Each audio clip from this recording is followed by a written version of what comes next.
Now recorded. Thank you. Good evening and welcome to the February 8th, 2021 meeting of the Board of Selectmen. This open meeting of the Town of Auburn Board of Selectmen is being conducted remotely, consistent with Governor Baker's executive order of March 12, 2020, which suspends the requirement of the open meeting law. For a little while, huh? Excuse me, could everyone please mute unless you're you have the floor. Thank you. Which suspends the requirement of the open meeting law to have all meetings in a publicly accessible physical location. Further, all members of public bodies are allowed and encouraged to participate remotely as long as reasonable public access is afforded so that the public can follow along with the deliberations of the meeting. Ensuring public access does not ensure public participation unless such participation is required by law. For the public to join the meeting remotely by telephone, please dial 1-408-650-3123 and enter access code 235235-861. Or the public can join via the computer at global.gotomeeting.com/join/235235861.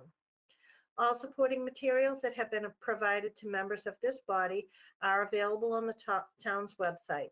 The public is encouraged to follow along using the posted agenda. Permit me to confirm that all members and persons anticipated on the agenda are present and can hear me. Excuse me. Members, when I call your name, please respond in the affirmative. Tristan LaLiberty? Yes. Lionel Berthiaume? Yes. Daniel Carpenter? Yes. Scott Wren? Yes. Town officials and employees participating, when I call your name, please respond in the affirmative. Town Manager Julie Jacobson? Yes. Assistant Town Manager CFO Ed Kazanovich? Yes. Administrative Assistant Sharon Kwiatkowski? Yes. Thank you. We do have one public hearing tonight that was continued from the last meeting. This hearing is for the notice of intent to sell land at 50 Washington Street. There is a call-in number for those who want to speak during those public hearings. Please note that the abutter notices that were mailed for the Please note that abutter notices were mailed for the Chapter 61 hearing on the notice of intent to sell land at 50 Washington Street. I will be recusing myself from the public hearing on the notice of intent to sell land at 50 Washington Street as I am an abutter and have been advised so by the Ethics Commission. Vice Chairman Tristan LaLiberty will chair the meeting for the purposes of that hearing. Please note that this meeting is also being recorded by Auburn Public Cable Television, and please note that all meetings taken during this meeting will be conducted by a roll call vote. Having said that, I will now recuse myself for the first agenda item, which is a public hearing on notice of intent to sell land at 50 Washington Street, Auburn, Mass., a 6 p.m. continued hearing, and I'll now turn the gavel over to Mr. LaLiberty. Thank you. All right. Thank you, Madam Chair.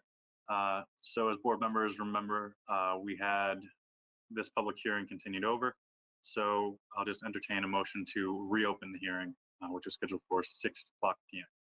So moved. Second. All right. A motion by Mr. Wren, a second by Mr. Berthiaume by a roll call vote. Mr. Berthiaume, Yes. Mr. Carpenter, Yes. and Mr. Wren. Yes. And the vice chair votes yes. From our last meeting, we had held this over waiting for a recommendation from the Conservation Commission and the Economic Development Committee that we're going to take a look at this and then get back to us. In our packets, we have 2 letters from both of them. So at this point, I'll turn things over to the town manager to give us an update from what those commissions had recommended. Through the chair, thank you. This should be a very brief update. We did receive 2 letters. Both of these entities took a vote. The Conservation Commission walked the site and took a vote later that evening to recommend to the Board of Selectmen that you waive your right to exercise your right of first refusal and therefore do not purchase the land. Likewise, the Economic Development Committee took the same vote, a vote to recommend that the Board of Selectmen waive its right to exercise its first refusal. In other words, not purchase the land. So that means that all of the boards and commissions that we reached out to have made that same recommendation, and our town departments have also made that recommendation. That's all I have. Thank you for that really quick update. Do board members have any questions based on the update? All right, seeing none. From the town manager, now do we have to, we open public comment up while the hearing is open, correct? That's correct, through the chair. Yes, Okay. while the hearing is open, you should just see if there's, it's hard to tell here because we don't see Right, this, but just ask if there's any abutter or resident or business that's on this call to participate in the hearing and leave a comment. all right, I see Clay Williams is on. I'm sorry, then after that you could Oh, close sorry. it and then the board can have a discussion and make a decision. All right, I see Clay Williams is on, but before we get to you, Clay, I'll just ask if there are any abutters or other businesses on the call right now that want to comment on this particular item. All right, seeing none. I'm going to ask Mr. Clayton Williams if you have anything else to add before we motion to close the hearing and then take a vote. Through the chair, thank you. I don't think I really have much to add here. You know, I think we're glad that the rest of your boards in town feel the same way we do. Feel this would be a great project to accomplish some of the goals for economic development and planning in the area. And I guess that's all I've got right now. All right, thank you. All right, before we vote to close the hearing, do board members have any other questions or comments? All right, seeing none, I'll entertain a motion to close the hearing. So moved. Motion by Mr. Berthium, Second. second from Mr. Wren. By roll call vote, Mr. Berthium, Yes. Mr. Carpenter, Yes. Mr. Wren, Yes. and Vice Chair votes yes. So on the issue, we can vote to waive a right of first refusal, vote to exercise our right of first refusal, or vote to a nonprofit. So I'll entertain one of those motions. Mr. Chairman, I'll make a motion that we waive our right of first refusal. Second. Is there a second? Mr. Wren, second. All right, Mr. Carpenter's made a motion to waive our right of first refusal. Mr. Wren has seconded by a roll call. Is there anyone that wants to make a comment on the motion? Right. By a roll call vote, Mr. Berthium, Yes. Mr. Carpenter, Yes. Mr. Wren, Yes. and the Vice Chair votes yes. It's unanimous. And with that, I will bring our chairwoman back. Through the chair, thank you all. We look forward to continuing to work with your board and with Auburn in general. Thank you, Clayton. Have a good night, everyone. Thank you, thank Night. you, Clay. Thank you, and through the board, same thing through the chair. Thank you all for your support through this process. All right. So I have received a text message from Mr. La Liberty. Can I confirm that the public hearing on the notice of intent to sell land at 50 Washington Street is complete? That's right, Madam Chair. So giving the gavel back to you. Thank you so much for handling that. So the next order of business is agenda item 2B, the presentation by Tecton Architects on the updated public safety facilities feasibility study project. And I will turn it over to Town Manager Julie Jacobson to make the introductions. Thank you. Through the chair, thank you very much. As we discussed a couple of meetings ago when the board talked about this, and at that time, the chair of the Public Safety Facility Advisory Committee had come in with a letter from their recommendation to the board. We wanted to bring Tecton, who was our consultant on the feasibility study, back to the board to just give you an update since the last time they were there, which I guess was about a year ago, January. So this would be an update for them. And I see Jeff McElvery and Matt Salad, both from Tecton, are here. I'm not sure if Jeff or Matt is going to do their presentation. So I know one of them is going to be made the presenter and give you a brief presentation, about 15 minutes, and then just time for Q&A from the board. And then hopefully the board will have enough information to be able to maybe take a vote this evening as far as giving the town administration direction on whether you want us to proceed with the next steps, which would be likely putting out the RFP and seeing if there's land available for such a thing. Also want to acknowledge Chief Coleman and Deputy Chief Johnson are both on this call as well.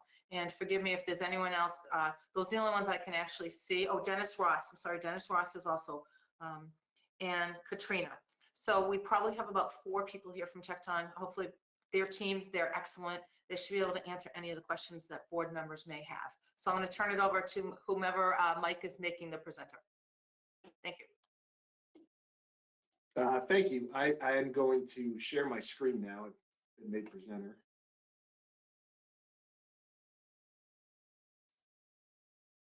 All right.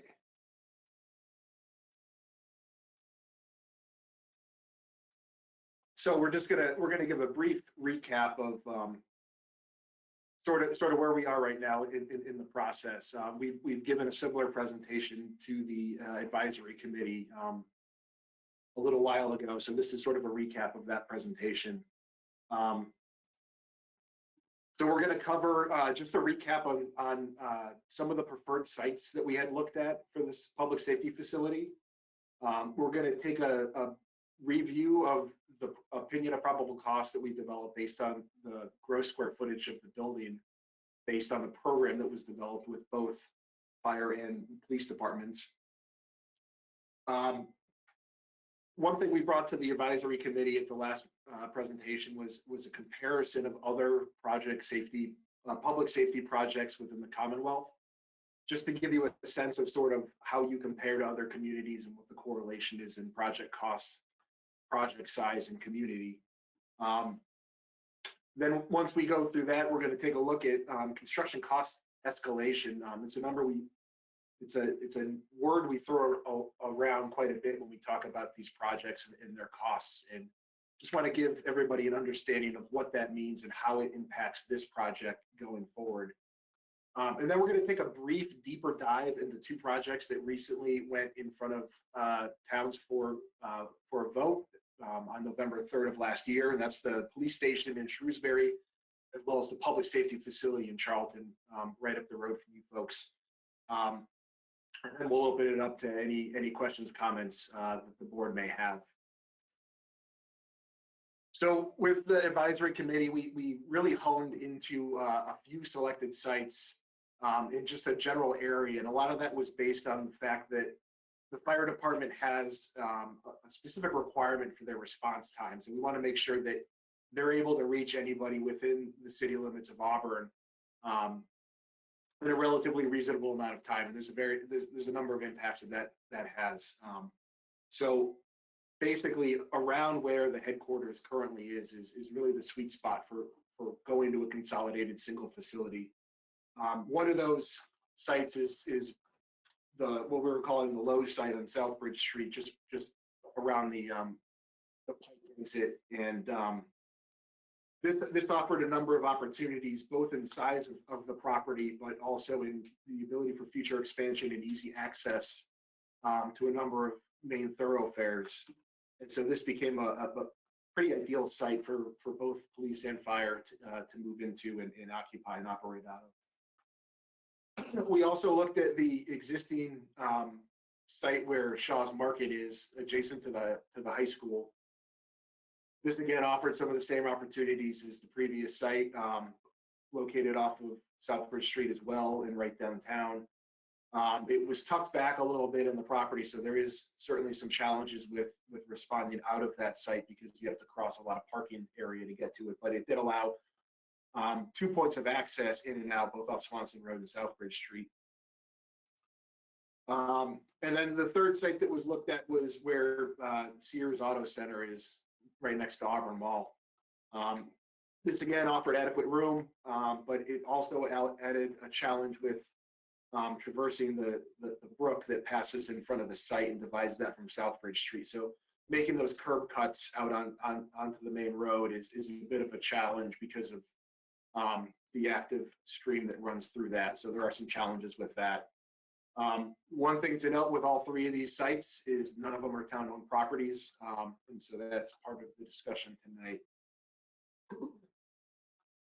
So when we went through the programming exercise a few years ago, we had developed that, we developed a few different options, separate facilities as the town currently has with 2 fire stations and a police station, and another one that resulted in a joint single public safety facility. This had a number of benefits as was voted on by the advisory committee, one of which being a reduced upfront cost for the construction of all of the different facilities. Doing this in a single building allowed for the overlap of a number of different programmatic spaces, which would cut down on the overall building square footage when compared to 3 separate buildings, single lobby, single fitness room, condensed locker facilities. And it also reduces your maintenance cost over the life cycle of the building. It's 2 less buildings to maintain. The one challenge that we do have with this is that it is a single facility. So rather than spacing out those 3 buildings over the period of 10 to 20 years, it's all a single cost associated with one larger building. So the bill up front is larger than it would be if it was broken up into several buildings. But part of that cost benefit analysis is offset again by this thing called construction cost escalation, where if you build something today, 20 years from now, it would cost significantly more because the price of construction never really goes down. It sort of continues to go up, and it tends to outpace inflation considerably over the same time period. So we were looking at just shy of a 52,000 square foot building. So it's quite a large facility. And that was pricing right around $26,500,000 for the building itself. I'm sorry, $32 million for the facility. We had escalated this to the fall of 2020, so the number is a little out of date as time moves forward. And what it's translated to is when we factored in all the fees and soft costs and FF&E and things like that, we were looking at a total project cost of just over $37 million for the entire project. I think when we looked at this compared to 3 separate facilities, it ended up being a net savings of approximately $8 million. So that was part of the reason why we went to a single facility. And this does not factor in the acquisition of any site. So property cost and acquisition would be separate from this number. So when we compared that to other facilities around the Commonwealth, we wanted to try to see if there's a correlation between community size, building size, things like that. And it really isn't there. But what this chart does show is that you're sort of right in the middle of other combined public safety facilities. Population really doesn't drive the size of these. It really has to do with the number of calls you receive, both in the police and fire, and the amount of traffic that happens throughout the town and around. So being located right off of I-90 and the amount of traffic you get with the Auburn Mall and things like that, you sort of have an elevated call volume of similar sized communities. And that sort of drives the size of the facility, which then drives the cost.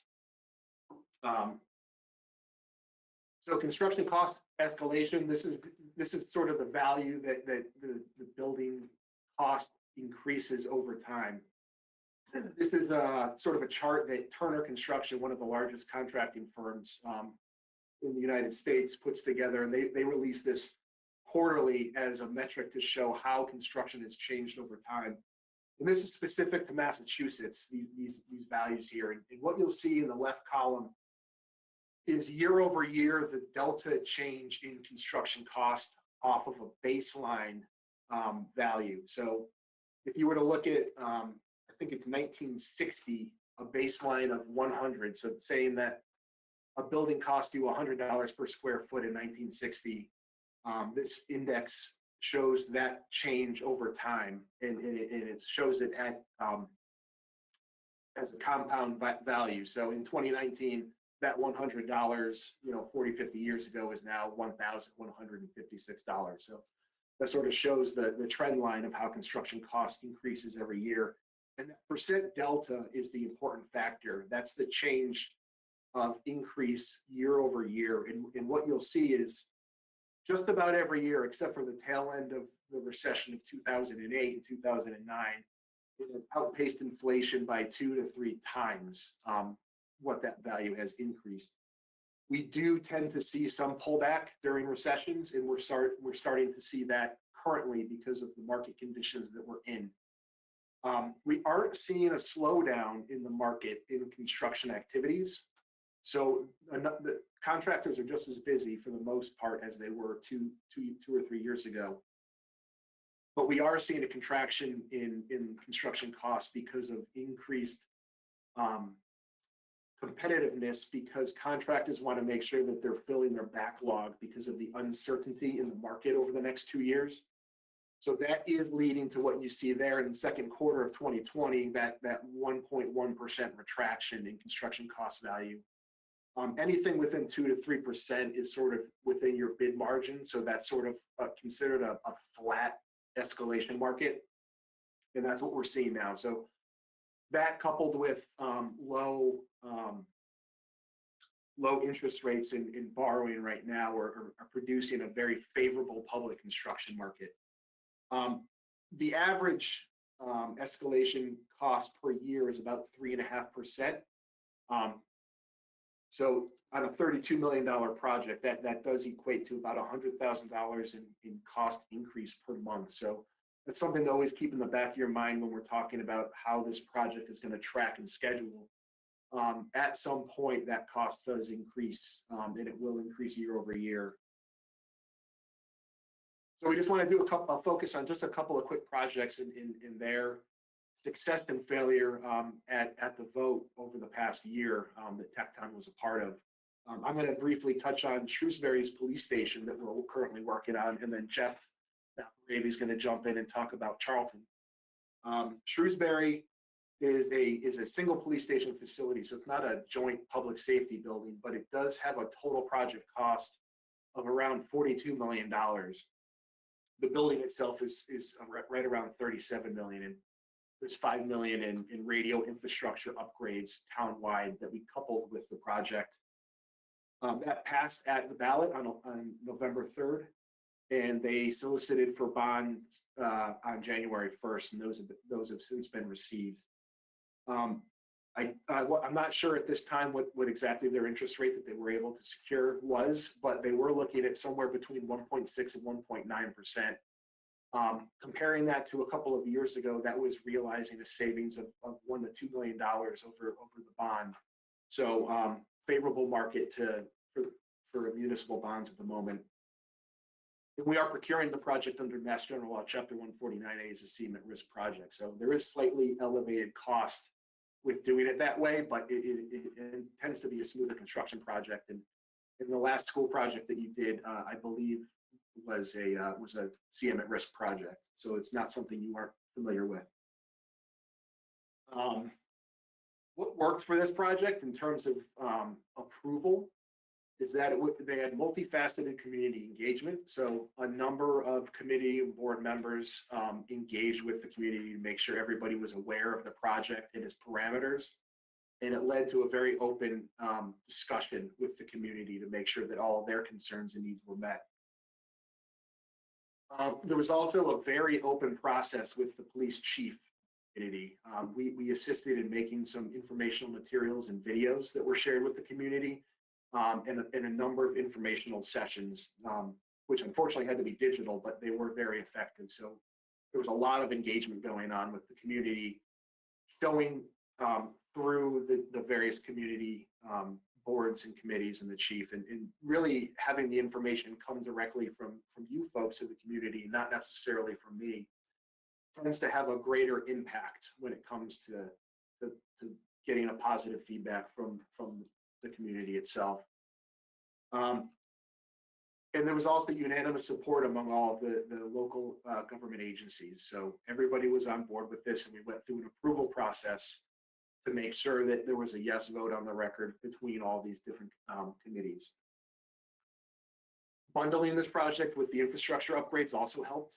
There was a need for these radio infrastructure upgrades in town, and making sure that these projects were bundled both made sense fiscally, but also practically within the town. And there was a history of successful management of construction projects. So there was that trust that's critically important when we're going through this process. So we are currently going through that now, and now I'm going to turn it over to Jeff, who's going to touch on So just to give you a little bit of background, you know, the town of Charlton had done a study with another firm to select their site, and they got quite a big parcel with a lot of topography and some wetlands issues on it. And so basically, another firm had selected the site, and we inherited it. And then we were given the task of designing the public safety building. One of the things that was not included in our scope of services was doing an evaluation of the existing police station and determining, you know, what its reuse potential was. I think that's a great advantage that you have in this study, is that in this project, is that we've taken a close look at all of your assets, and we are in a good position to communicate, share that with the community moving forward. So in the Charlton project, it went to town meeting, it passed. It went to debt override and failed.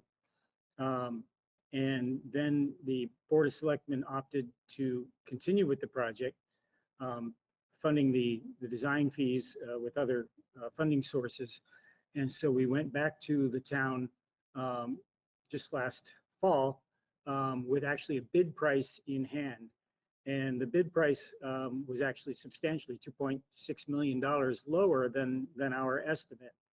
But at election day, the town voted not to move forward with the project.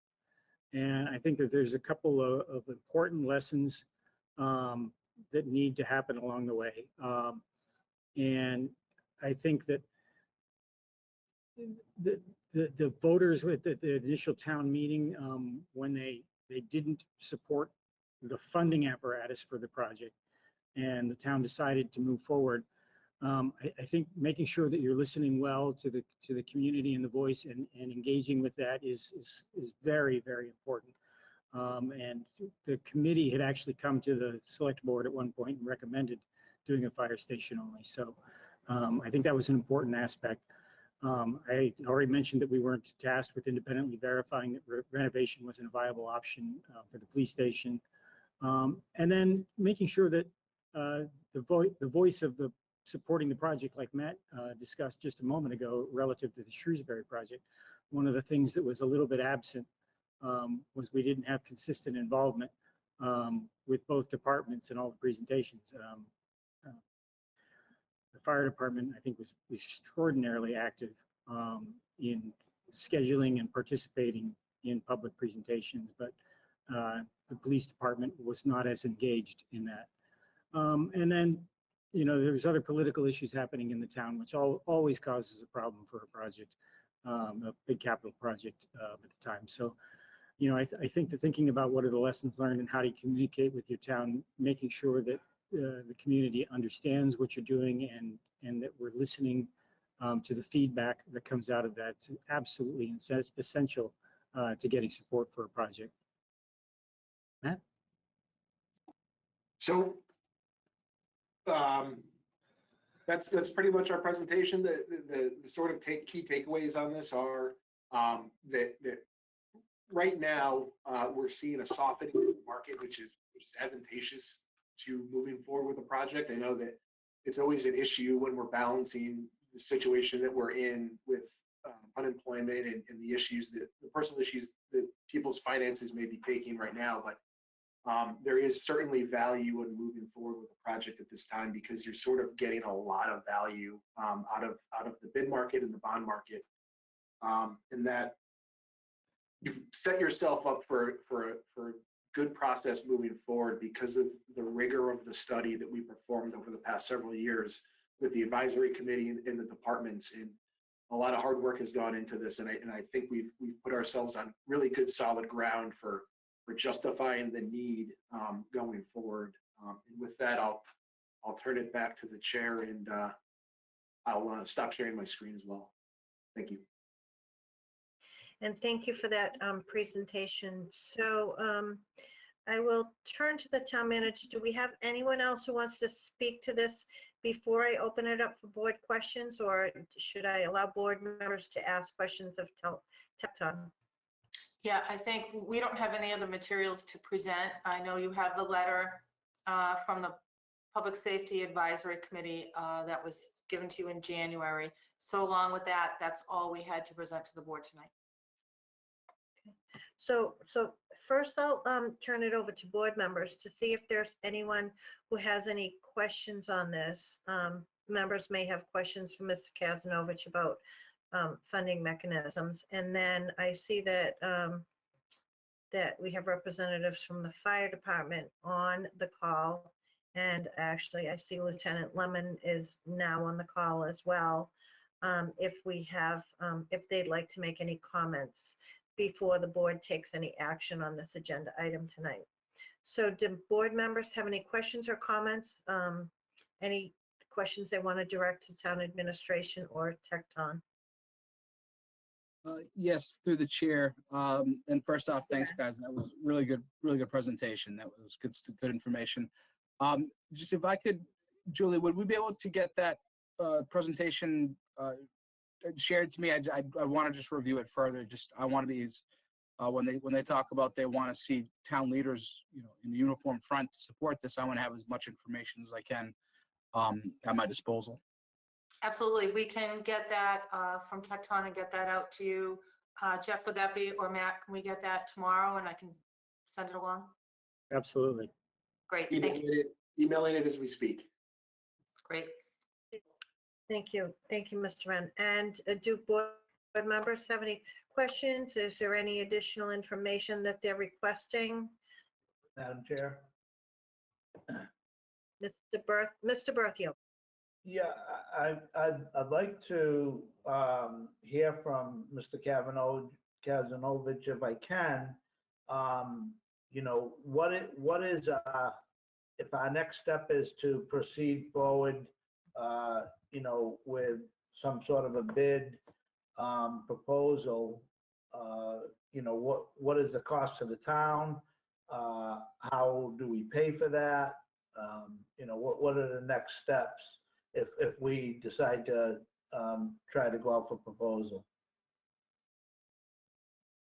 Thank you, Mr. Berthium, and good evening, everyone. Through the chair, I just want to say I believe a project of this magnitude should be determined by the voters of this community. Certainly, the level of debt to support a $46 million project probably would span over a 25 or 30-year period. So just to give you an idea of what that cost may be, we ran some numbers based upon a total project cost of $46 million. Now, first, let me say, there are a number of variables here, and they're going to change. And I think that was underscored by Matt and some of the other presenters tonight.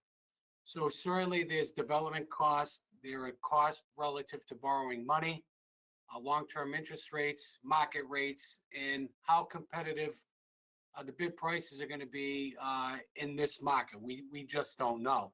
There may be some advantages by doing this sooner than later as a result of the economics, but certainly that would that's going to tell its own story. I think what we would try to do is structure the debt in such a way where we wouldn't have any overlapping debt. For instance, we would structure this in a way at a time when we're retiring the debt of our present high school. The present high school debt, which we're carrying now on an annual basis, requires that, excuse me, that we raise about $1.25 million every year for the debt and interest of the high school. So we wouldn't want to assume debt for a public safety facility at the same time we're paying for the high school. We retire the high school, and that has already been built into the tax rate for a period of roughly 20 years. So when you look at the gross debt on 46 million, level debt service over a 30-year period of time is about $2.325 million. If you retire the high school debt and you apply that level of debt against the gross debt of the public safety facility, the net debt goes from $2,325,000 down to $1,075,000 that we would have to raise to support this joint public safety facility.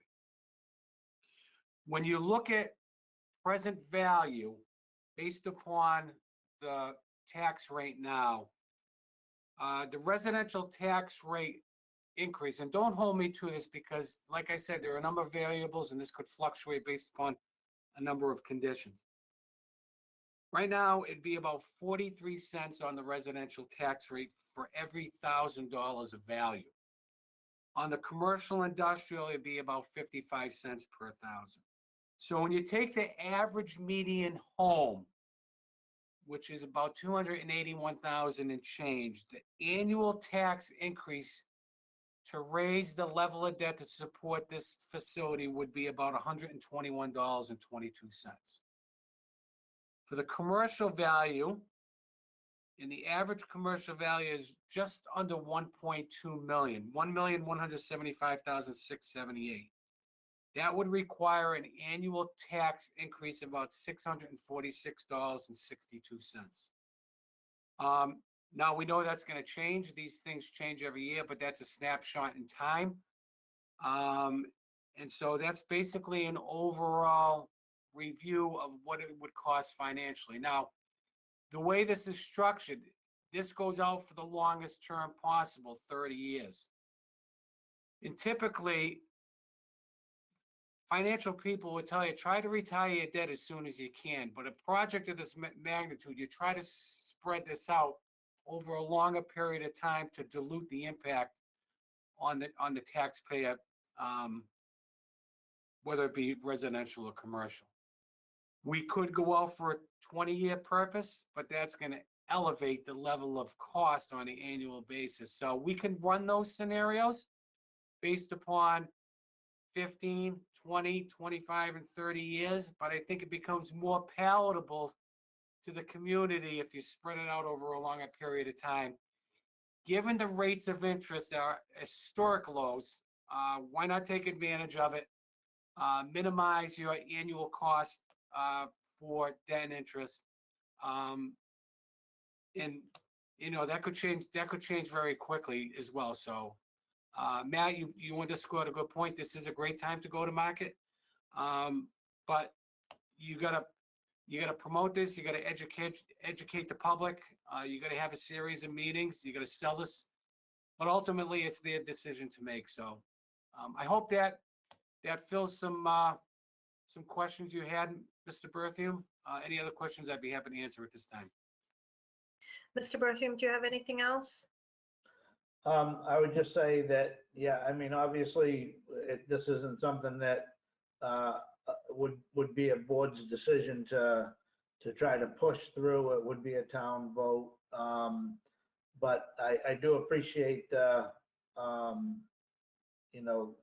going over the costs and things like that.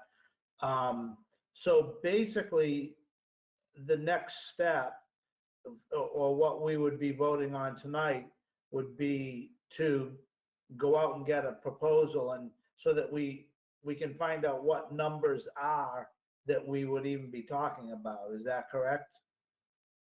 That is correct, but I'll turn it over to the town manager for the specifics. But yes, we're not voting to support the complex. We're voting to have good financial information so that the voters can make an accurate vote. But Mrs. Jacobson. Through the chair, you're both absolutely correct. The next step would be, I think it's dual process. I think one is the board, you don't necessarily need to vote it, but even by your discussion, our recommendation would be that we start having a couple of joint meetings with the finance committee to talk about this, a project of this magnitude, similar to the middle school project that was done a few years ago. We want to make sure the finance committee is on board. So I think that's something that we could move to start scheduling. We know it's difficult to get both boards, although with the remote, it may be a lot easier than in the past. So we can probably do that. But as part of that, we would like either a vote from the board or at least just a verbal go-ahead to start preparing an RFP to issue probably I'm thinking probably in April. If we look at the timeline that we shared with you a couple of weeks ago, that the committee voted. They voted option number 4 on the draft timeline, which was an extended period. It was issuing an RFP contingent upon us getting town meeting approval as well as a ballot question passed for the debt exclusion. So if we do an RFP that is contingent on that, we don't want to leave a property owner hanging for too long, so we don't want to issue it too early. So our suggestion is to issue it probably somewhere in April or May. And then in the summer, we could hear back and see what properties are out there. And then we will have our finances put in place to have the board take a vote in August to hold actually to put a debt exclusion vote on a special election ballot that we're recommending we hold around September 28th. So just in summary, the 2 next steps would be probably have the board just have a brief discussion and let us know if you'd like us to set up a joint meeting with the finance committee to go over this. And then simultaneous to that, tell us if you'd like us to move forward on getting the RFP ready to issue in a couple of months so we can see what properties are out there and what the total cost is. Thank you. Did that answer your question, Mr. Berthium? It did, and I would certainly support going forward with an RFP.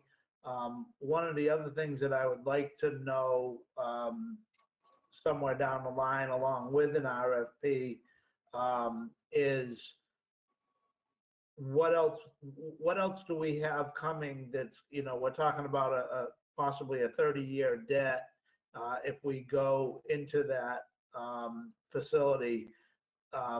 We've obviously replaced schools. We've done things with schools. What else do we think in the next, 10 to 30 years do we have for major expenses that I think that we should let, the town folks know, when they're voting on this facility or 30-year debt. We also want to make sure that they're aware of any other major expenses that are coming down the line. I'm not talking about a fire truck. I'm talking about a major building or land or something like that. So, but I would definitely would like to hear from the other board members, but I would support, moving forward with an RFP. Thank you. Thank you, Mr. Berthium. Mr. Carpenter, I saw you had unmuted. Do you have something? Yes, if I could. Yes, please, go ahead. Okay. I just wanted for a point of clarification through you to the town manager. I know when I look at our timeline, it says PFQ for request for qualifications or something like that. We're changing that to request for proposals, or am I mixing something up? Through the chair, the document that I provided to the board in January had 4 different tabs along the bottom, Mr. Carpenter. So we are looking at an RFP as opposed to an RFQ. And we're looking at the 4th tab, which is the RFP contingent upon getting the approvals. Initially, town council was suggesting we might want to do a request for qualifications, but he did a lot of research on it and worked with some officials at the state and determined that we can indeed issue an RFP that's contingent upon getting final approvals for the financing of this. So we're Okay, looking at RFP, yes. okay, thank you. Sure. Two things, the preferred sites, we have a Sears Automotive and we have the Lowe's site, which I understand we don't know if either of those parcels are even in consideration. But two things that stick out in my mind is most government buildings, and in fact, most public safety buildings are on their own site. This would potentially put a public safety complex having issues with internal circulation with other uses, potentially high uses. So I was kind of interested in how we would deal with that as a community.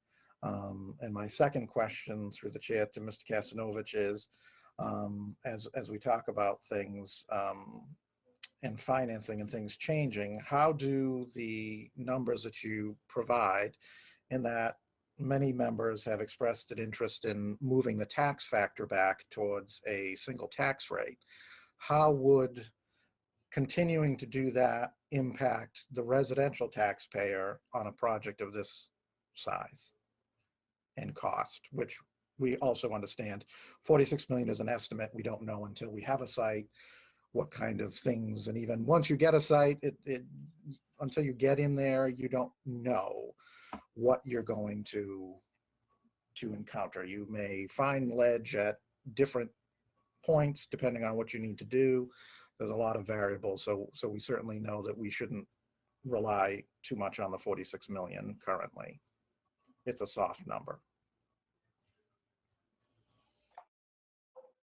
So, Madam Chair, let me answer the financial aspect first. So I think regardless of whether or not we assume debt, whether it's through seeking bonds to build a new middle school or seeking bonds to fund our capital needs on an annual basis, even though we incurred debt for new middle school, we continue to work towards shrinking that classification factor in times of opportunity. I don't think the level of debt would slow that down. I think we've always contended that we would look for years of opportunity when we had significant growth, that we would apply that growth factor towards compressing the tax rate.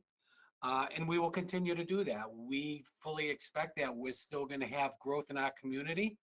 A portion of that growth, quite honestly, could be used towards the level of debt and interest on any project that we're seeking, in addition to continuing to get towards a single tax rate. So we've incurred debt in the past, yet we were still able to continue to do that. I don't think that's going to slow anything down. I think we're in a vibrant community right now. We're seeing projects out there that are going to generate some significant growth in future years. So we hope that will continue. And like any other economy, I think we look at the good times to provide opportunities to us, and we hold the line when things get tight, and we're not recognizing the level of growth during those difficult times that we have in the past few years. So I hope that answers your question. We're not giving up on that. We've made a commitment, and we're going to try to get there, whether it be over a period of many years, or whether we can do it in a shorter period of time. But we'll let the economy and the numbers determine how quickly we do that. Through the chair, to answer Mr. Carpenter's first question related to the parcels.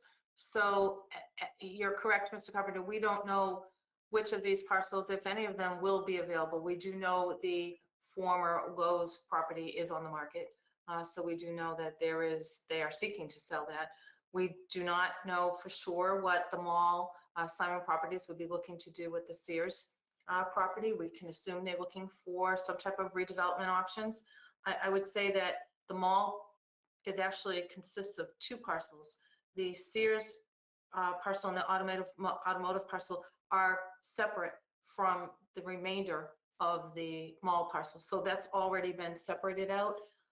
As far as mixing uses, and I would turn to Tecton, and certainly if I get this wrong, but I would say the majority of public safety facilities, other than in very rural communities, are in commercial industrial areas with mixed uses around them.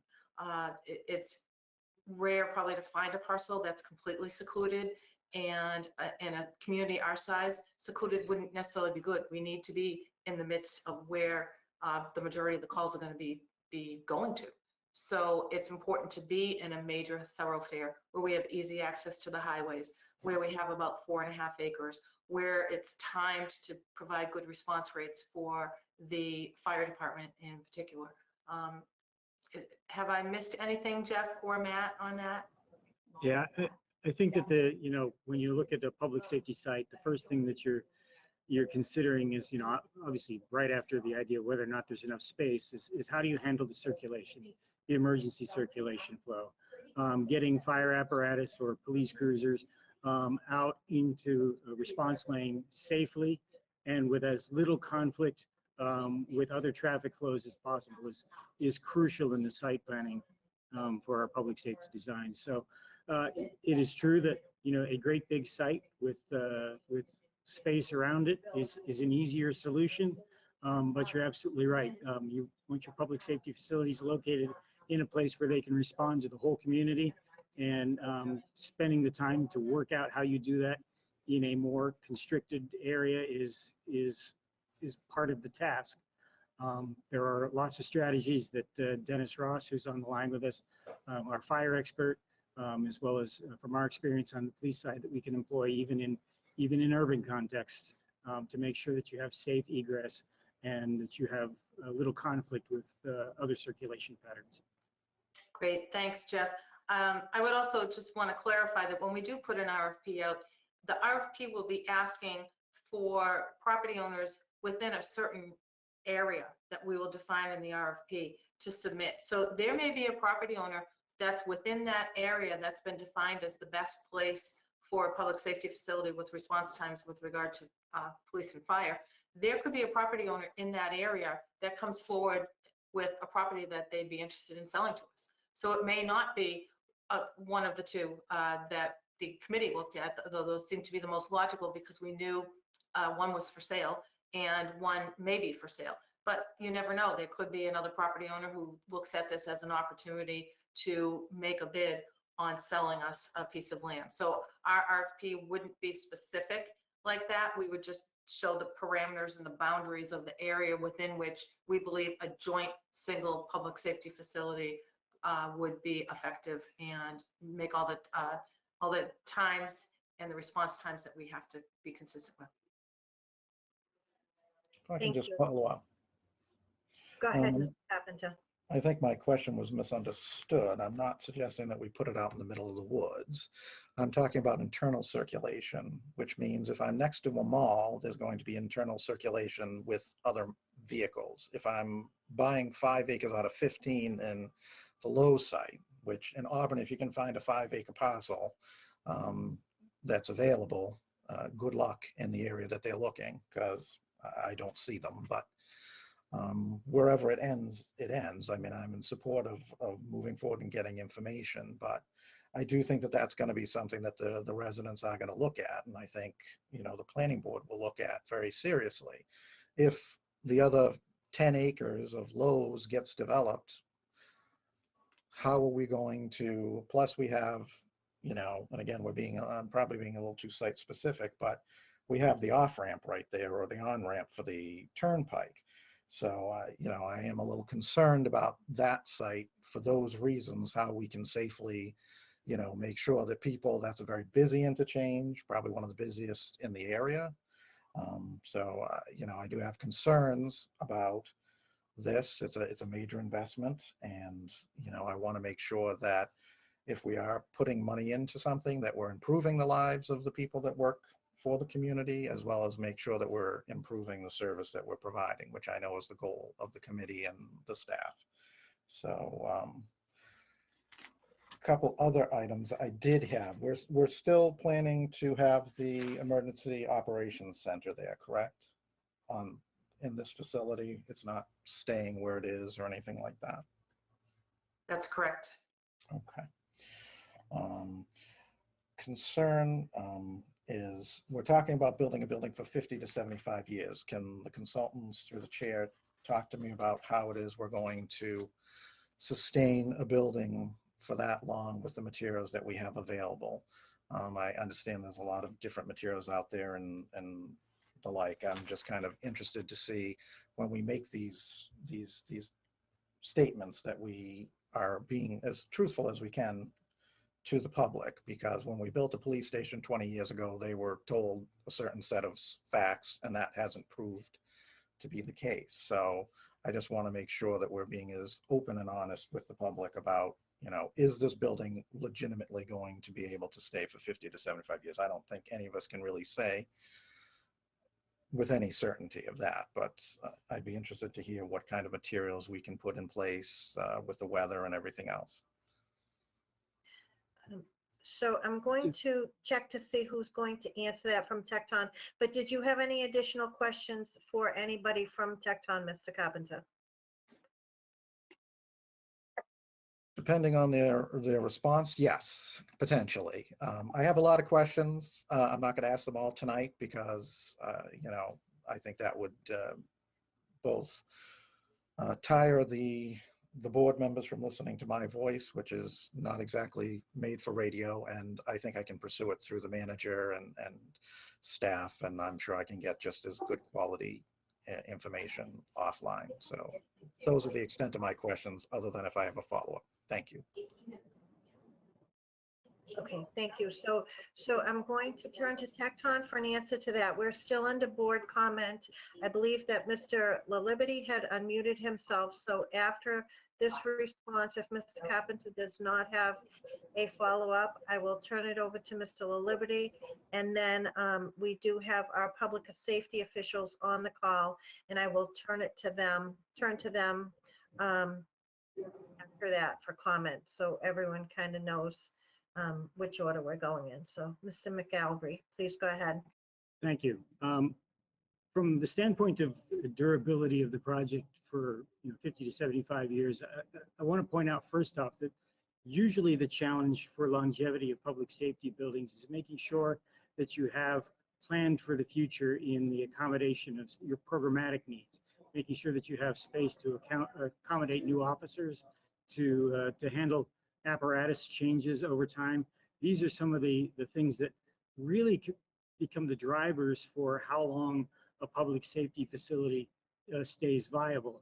And again, with our consultant, Pachika Ross, we've spent a lot of time with the fire department, and at Tecton, we spent a lot of time with the police department, looking forward to what growth may do to the department and the kinds of changes. Also, from the standpoint of durability, there are certainly materials available that have tremendous durability, and we look for materials that have a lot of value to the project in terms of low cost maintenance. That isn't zero cost maintenance, that's low cost maintenance or lower need for maintenance, and longevity. So, there's a lot of masonry products out there. There's some metal siding products that give us good durability over time. And again, I'm not going to promise you that you will have zero maintenance in that facility, but that you will have materials that stand up the test of time, and when well maintained, they can last that duration. Obviously, thinking about this is a public safety building as one of those essential services that needs to be viable when the bad things are happening in any community. The code has certain requirements that tell us that we design these buildings to a higher standard in the first place. The lateral loading requirements on these buildings is higher than commercial buildings or residential buildings.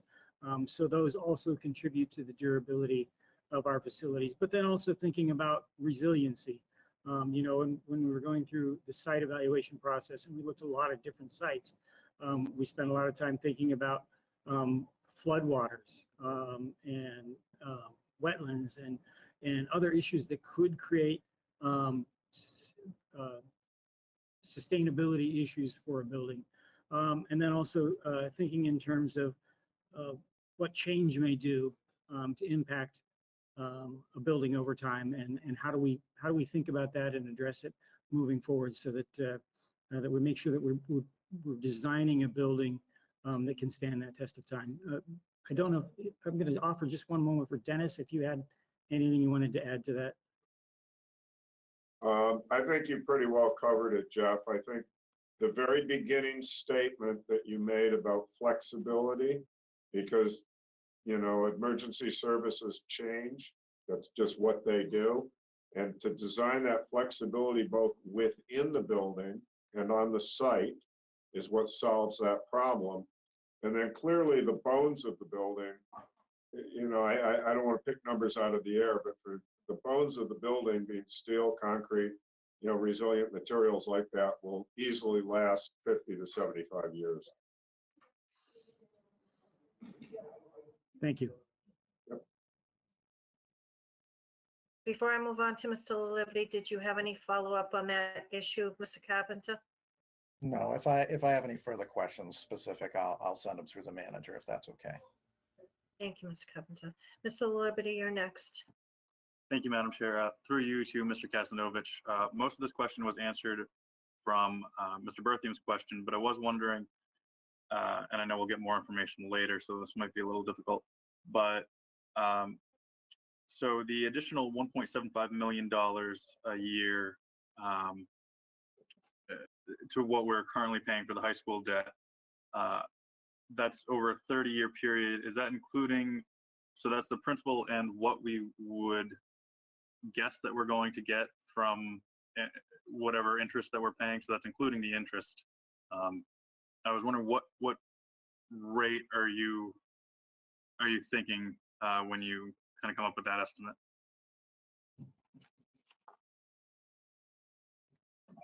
So when we pull these numbers together, we did a model showing interest rates on long-term debt ranging from 3 to 3.5%. So the interest rate was about a blended 3.25. Now Okay. that's on a 30-year purpose. If you go out for a shorter period of time, you may get a better rate for a shorter term. Okay, thank you. I think that's all I have for right now. Mr. Carpenter brought up my kind of concerns with moving on the tax rate on classification, how that would impact our residents. So I think that's all I have, Madam Chair. Thank you. Thanks so much.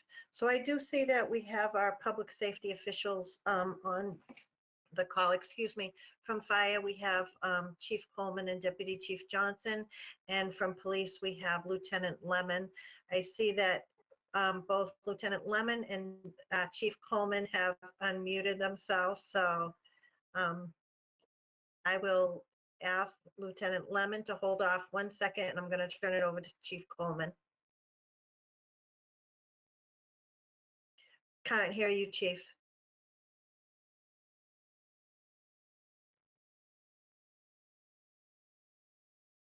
Madam Try it again. Chair, can you hear me? We can hear you now. Thank you. Thank you very much. Good evening to the board and everyone else on the call. Yeah, Mr. Carpenter raises, you know, an excellent point, and I think Jeff answered it appropriately.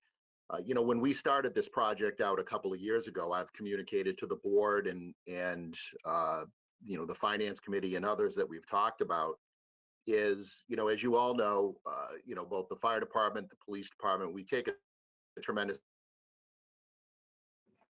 amount of pride in our buildings, and the issues that we have in our facilities, they're not structurally related. So it's, you know, we're not seeing problems with longevity on the construction side. Mr. Carpenter certainly raises a good point, and we want to make sure that we're building with the best materials that we can to get longevity out of it. You know, and to be quite honest, that's not to pick on other communities, but that's one of the struggles with the Charlton project is they're trying to do a $20 million fire station out of a prefab metal building or a wood frame building. They're just not going to get the longevity for what they anticipate out of a $20 to $25 million project. So making sure that we're using right materials is good. But I think historically where we've struggled as a community in designing some of our infrastructure is in the planning. And we've talked about that in some of our public presentations. The committee has noted that. That is one of the things that I'm really hoping that we're able to tackle and get right in this facility is when we look at the longevity of the building, understanding that we will need to build something that has additional space for growth.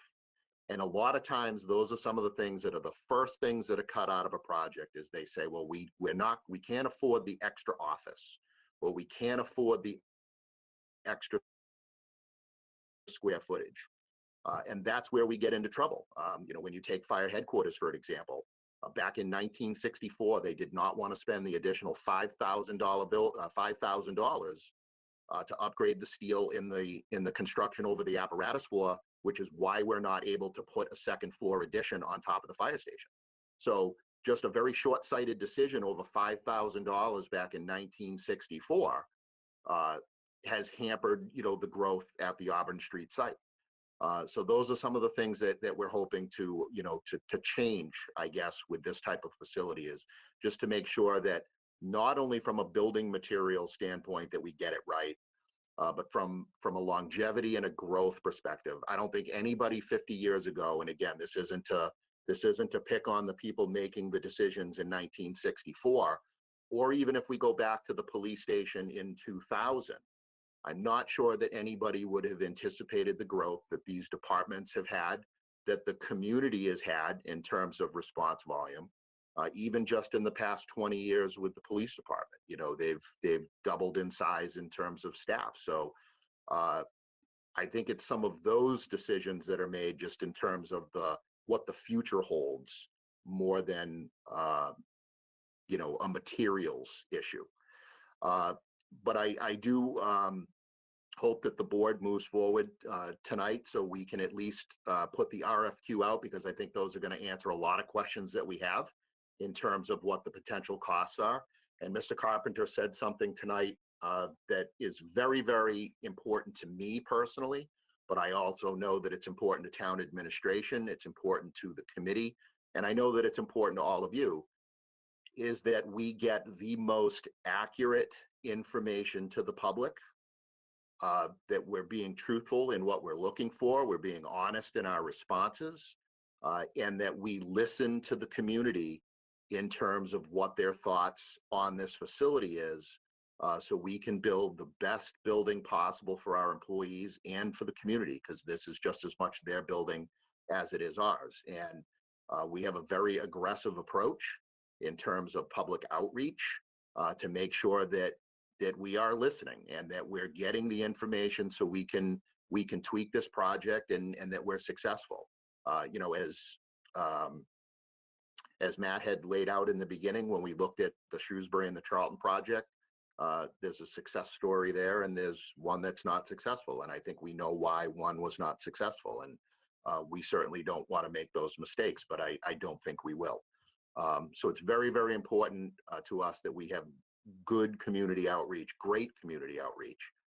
And I think that starts tonight with moving forward with the RFQ so we can get even more information to pass on to the public. That's all I have. Thank you, Madam Chair. Thank you, Chief. I'll now ask Lieutenant Lemon for his comments.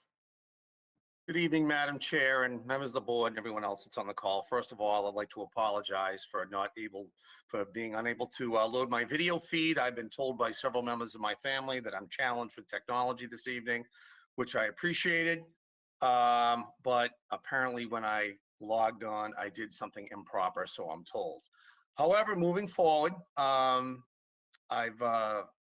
enjoyed listening to the conversation this evening and what some of the questions and concerns are. And I've made some notes because I think that there's a common denominator. I go back to Mr. Berthium's question about what will be the future projects, what does the town of Auburn have to consider for major projects that may be impacted by this public safety facility. And one of the things that I learned through watching the committee move through this project that was astounding to me is how land poor Auburn is.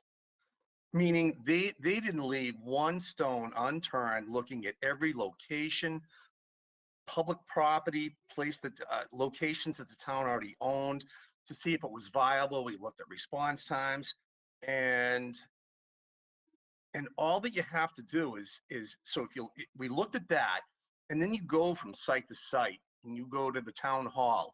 And I've made this comment, and I think Ms. Jacobson is probably sick of me saying it, but you walk into the planning board room to have a meeting, a real meeting with people in town, and you have to shut the air conditioner off because you can't, that's in the window, because you can't hear anyone. And when you shut the air conditioner off, it's 100 degrees that's in there.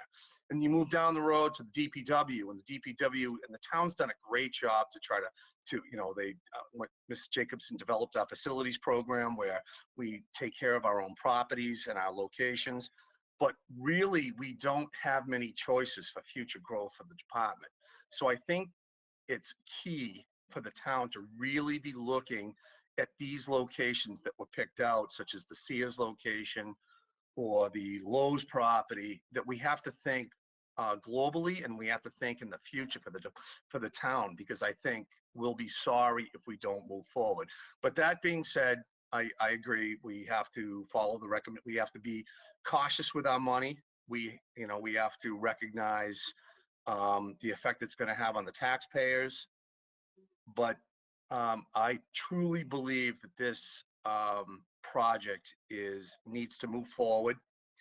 Not to want to talk about how old I am, but when I first came to the town of Auburn, I started in the police station across the street from the Auburn Mall. It was next to Kaysen and Foster. And I'm told by my predecessors that when the town moved forward to build that police facility 21 years ago, that the contractor came back to the town and said, look, we can build a second story for just a few $1,000s by adding some cinder block to make a second level for future growth. And the town turned it down. And here we are, that facility, this one that's 21 years old, that was essentially, we had outgrown it by the time that we moved in. And I just hope that the town doesn't make that mistake again. I hope that there's some vision to move forward and make an investment in our community for our public safety needs. And that's in essence what I really have to say without getting too long-winded. Thank you, Lieutenant. Do board members have any other questions or comments? Madam Chair? Mr. Berthium? Yeah, I appreciate everything that everyone's said tonight, and but I'm a numbers guy and I need to see numbers, and I think that we really need to proceed forward with a RFP. So I'm going to make a motion that we go ahead and seek an RFP and reach out to the Finance Committee, to possibly hear what their opinion is with the RFP. But to keep talking about, might be this, might be that, and not have concrete numbers, this means nothing to me. So I really, really would like to get this RFP, get some good numbers so that we can have a discussion about really what the town can do to go forward. So I'm going to make a motion to go out for RFP and try to get on board with the Finance Committee for that. Thank you. So Mr. Berthium has made a motion to authorize the town manager to go out for an RFP and correct me if I'm wrong, and also schedule a joint meeting with the Finance Committee to get additional information. Is that the correct motion? Yes, please. Do I have a second on that motion? I'll second the discussion. So we have a motion by Mr. Berthium and a second by Mr. Carpenter. We're now under discussion, and I see that Mr. Carpenter has his microphone unmuted. Mr. Yes, Carpenter, please go If ahead. if I could, through you, Madam Chair, I am prepared to go to an RFP process, but I think it would be premature to meet with the Finance Committee until we actually have those numbers that Mr. Berthium so wisely spoke about. So if he would be willing to amend his motion to just go out for an RFP, I would happily support that motion, and then we can, as we get information, we can work the timeline as we need to. That was my intent, so certainly I'll amend that motion, and we can do it in two steps. It was just kind of putting it all together, but I'll amend the motion to just go out for RFP. I will second that motion. Through the chair, to the town manager, how does, if we bifurcate that, does that slow our timeline down at all? Through the chair, thanks for asking that question. I agree that the meetings with the Finance Committee won't be as specific without knowing what the land costs are, but I do feel that whether it's with the board or whether it's just town administration going to the Finance Committee, I feel that they need to be brought into the loop to at least let them know what we're discussing. I think it's important that they understand what you're all seeing tonight and what the financial impacts of it could be with a range, knowing we won't have a specific number until we have the RFP. So, you know, we could wait until we get some bids back in the summer, excuse me, but that doesn't give us a lot of time to then have discussion with the Finance Committee as to what the impacts are and how to mitigate those impacts. So I guess our thought was it would be a good idea to meet with them previous to getting the bids in, to at least start having the discussion about how we could do this, understanding we're not going to know the exact number. If I could, Madam Chair. Mr. Carpenter? I think town administration should be meeting with the Finance Committee. I just don't think the Board of Selectmen adds a lot of value to that conversation. I think that's a conversation that needs to be had, and they should always be kept informed, because ultimately they are the people charged with reviewing the budget and standing up for the taxpayers of the town. I certainly don't have a problem, nor do I believe we've been asked in the past for town administration's permission. You know, they haven't asked our permission to go to finance. I'm happy to meet with finance at any time, but I just don't feel that it's valuable for us to be part of that conversation at this time, in that we're not going to have hard numbers. What Ed and Julie need to go through in order to get them up to speed, I think they're more than capable of doing that without being in with the board, both boards. I think sometimes it can be a little too noisy at times.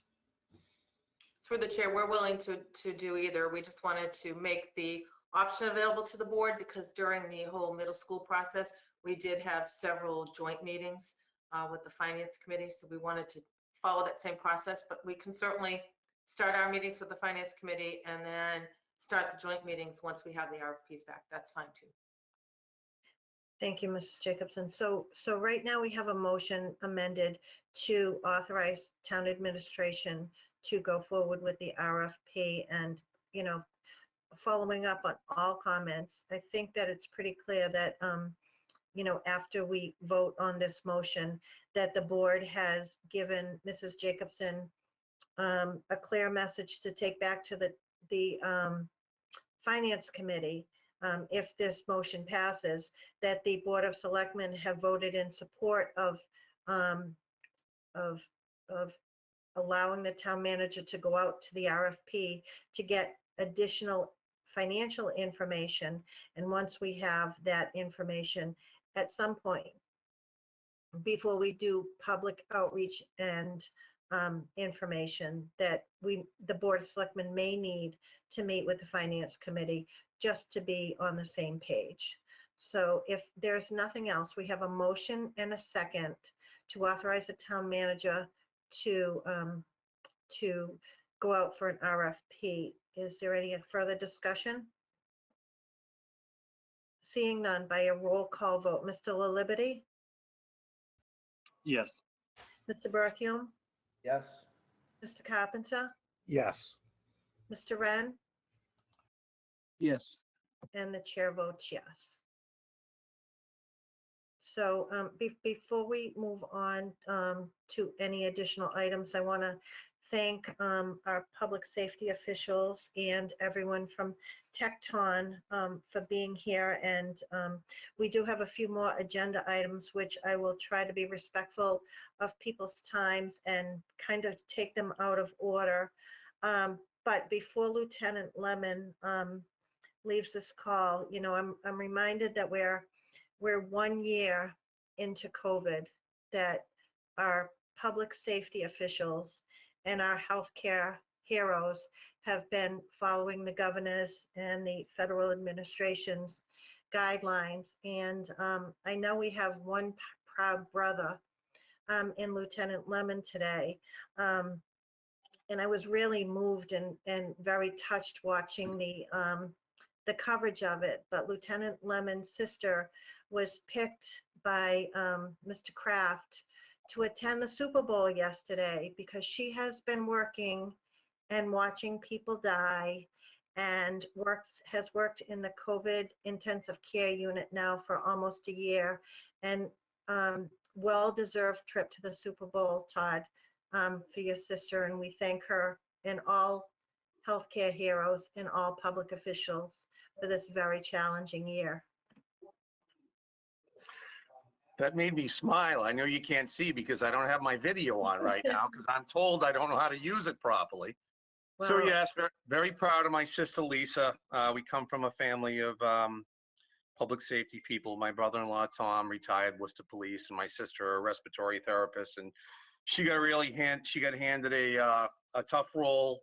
She worked the COVID unit for the first round, and then she drew the unlucky straw and was there the second time, and she worried about getting her husband sick, who's older and more vulnerable and at risk. And so Mr. Kraft picking her and one other nurse at that very, very large university hospital was a big deal. I saw her today after she woke up this afternoon. It was a whirlwind trip, and it was a big deal for her. She told me that she had never been to a football game, and she never wanted to be cold, and this one solved both of those problems. So it was a big deal. So thank you, Madam Chair, for saying that.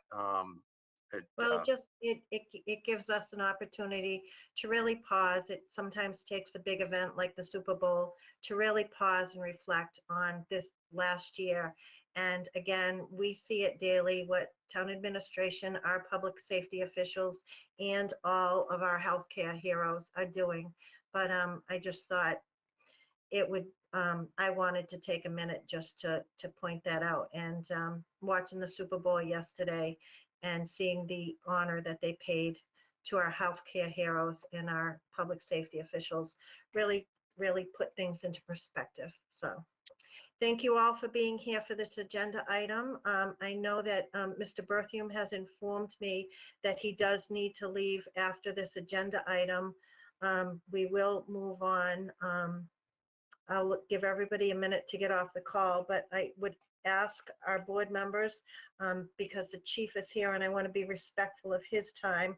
We will be moving on to the Girl Scout item in one moment, but if we could move up agenda item 5A, the new street address program, and the chief promises to be brief on this item. Is there a motion to move up agenda item 5A? So moved. Is there a second? Second. By a roll call vote. Mr. La Liberty, Yes. Mr. Berthium, Yes. Mr. Carpenter, Yes. Mr. Wren, Yes. and the chair votes yes. Chief Coleman, please. Thank you, Madam Chair.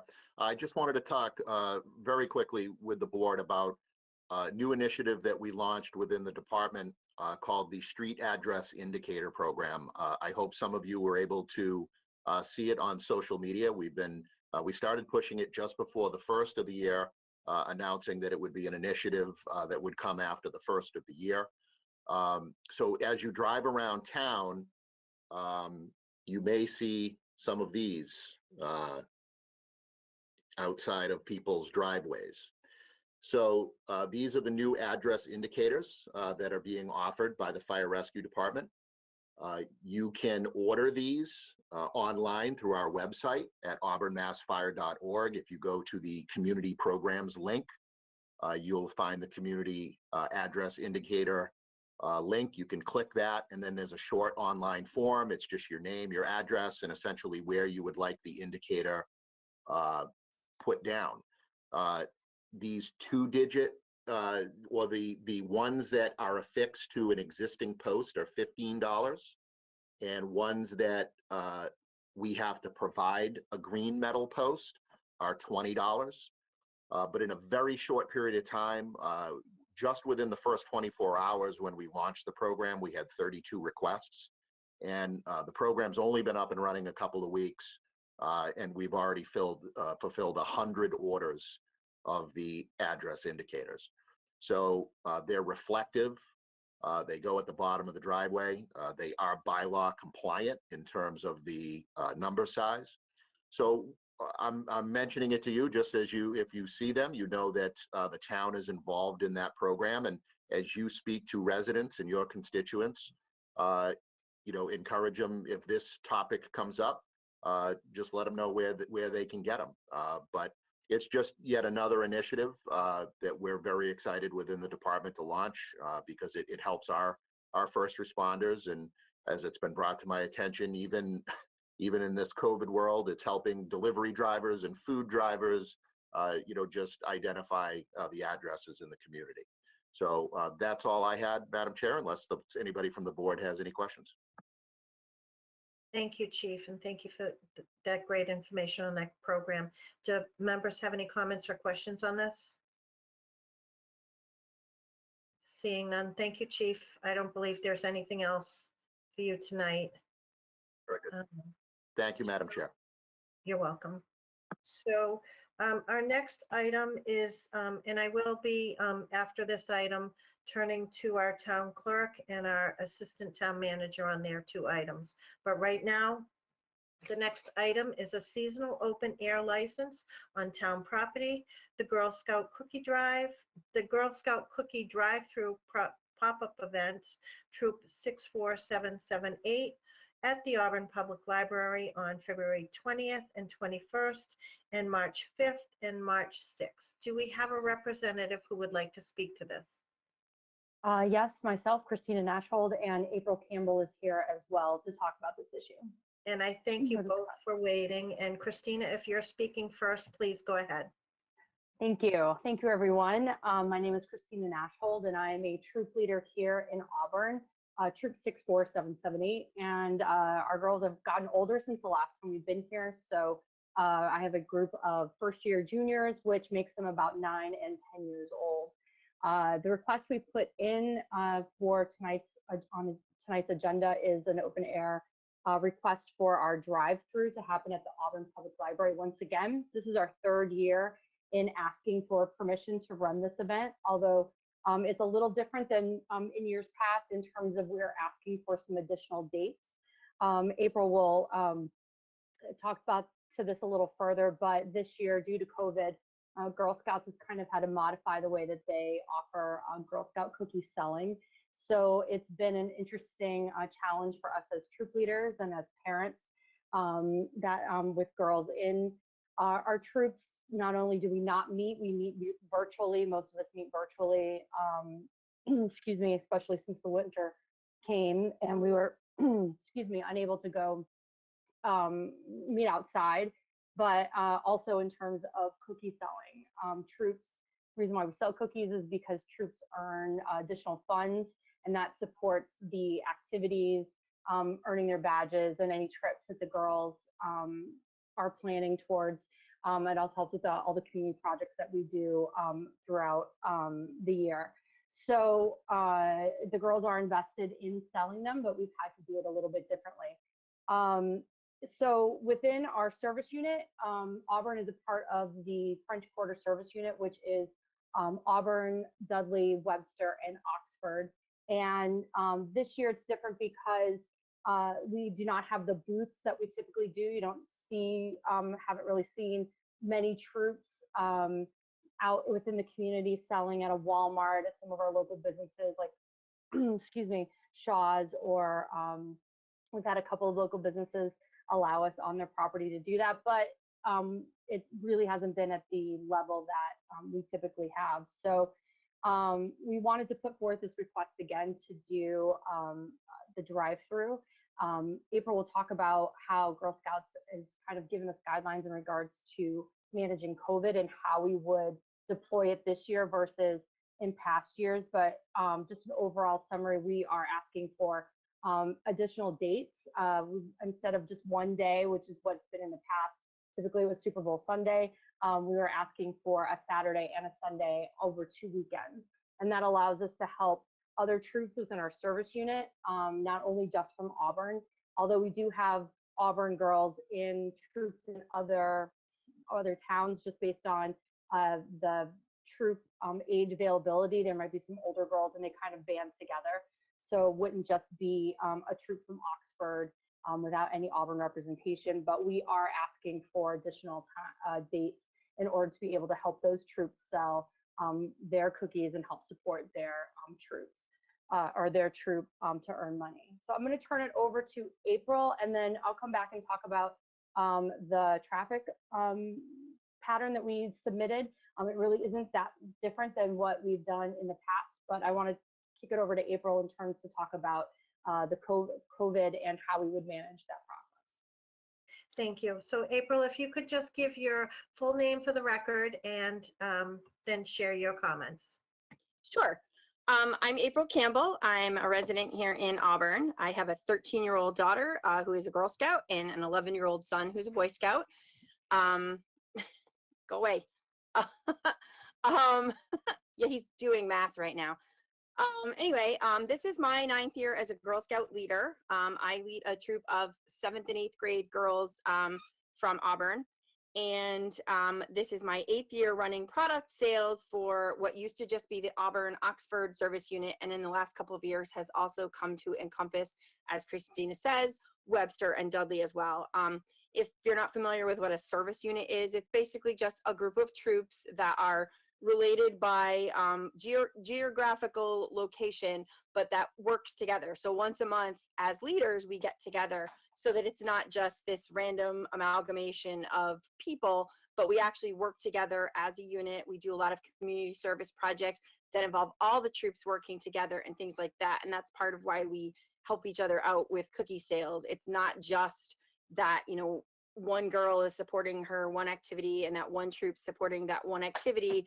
We do things like raise money for like a service unit family camp that used to be a tradition until COVID, but we try to do things together so that we understand the Girl Scout, part of the Girl Scout you know, motto is being a sister to every Girl Scout, and being part of the community is part of that. And so that's why we're presenting on behalf of our entire service unit this year. So as Christina was saying, our opportunities have been a little limited compared to what we usually do, but being Girl Scouts, we use all our resources wisely and we've gotten creative. I'm sure some of you have seen posts on some of the websites in the area. People have done driveway booths. We tried to do a cookie mobile for Super Bowl Sunday, but we got a little snowed out. We did have some sales, but we're hoping to do that again with a little less snow this time. But we would like to return to our drive-through. We have gotten to do some booths at Shaw's, again, using our COVID protocols. We have some stuff that's been handed down to us by Girl Scouts in our area, but we also kind of tweaked things to make them what we felt like was even more cautious. So I can share some of that with you right now. I'm gonna try to share my screen here. Oh, I guess I don't know if I can share my screen without permission. So I can share this with you all. I'm happy to email this document. However, you need me to show that. But I just have like a list of little sort of bullet points that I made that I adapted from what I had given to our troops to show you what we plan for the cookie drive-through. It's a requirement for any booths that our girls are doing, whether it's a parent and daughter booth at a Shaw's or at their driveway or whatever, that they're wearing masks, properly wearing their masks, not just under their nose or under their chin. We've, explained to them that your nose is connected to your mouth. So that's part of the protocol for our COVID safety for our drive-through. Properly fitted and worn masks by anyone that's volunteering, that by all of the girls. They just have to be worn at all times. We are also asking our customers to do this. This would be something that we would mention in all our advertising and any signage that we use for this. If there's like a one-off that someone shows up and somehow at this point in the game they don't have a mask in the car or something, we have ways to deal with that too. Like, they can open the trunk and we can stick the stuff in the trunk or what have you. But I kind of feel like at this point, most people have a mask lying around in the car. But that is absolutely a requirement for anyone that shows up from our end to have a mask. We'll be having gloves and things like that as well. Troops we're instead of doing our usual 3 lanes of the drive-through this year, and Christina will talk about that more, we're limiting it to two troop booths at a time. So we'll have 2 lanes of troops and 4 girls at a time with those troops. I mean, it might be something like there's 5 girls because 2 of them are sisters and they're with their one parent. But for the most part, the rule is 4 girls at a time with parent girl stations set up such that only girls and adults who live together are stationed together. Stations will be at least 10 to 12 feet apart. That's typically true for our drive-throughs, but this year, girls can't be going back and forth between the stations. For example, there's a table that'll have cookies and the stock to be able to fill customer orders. We'll have a contact ordering station where the customers can pull up in their car to look at a menu board on a poster this year versus being handed menus as they have in the past. People will be directing traffic. There will be people holding signs, things like that. We might have some additional helpers that are present to help direct traffic away from the actual cookie stations, like waving with a sign at the corner, trying to get people to come into the entrance and go out the right way, things like that. But those people will be at least 20 yards away from anyone else. For the most part, though, it's 4 girls at a time. And as with all of our other cookie booths, it's a parent with a girl or a guardian with a girl. Folks that live together are the ones that are being together. We have systems that we've been using for contactless delivery of cookies. Filled orders can be put into bags that we have and either, like I said, set into the trunks that are opened by the customer from within their own car. They don't get out and deal with that. We've done stuff like we did for the drive-through trunk or treat for Cub Scouts. Like we had, the bag on the end of a pool pole and we can hand that into the window. I work with the volunteer meal program for the schools.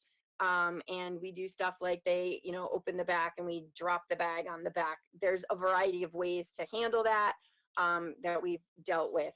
At our live booths at Shaw's, the girls will put the cookies in the bag, set it on the table, we back up, the customer takes their bag, they go.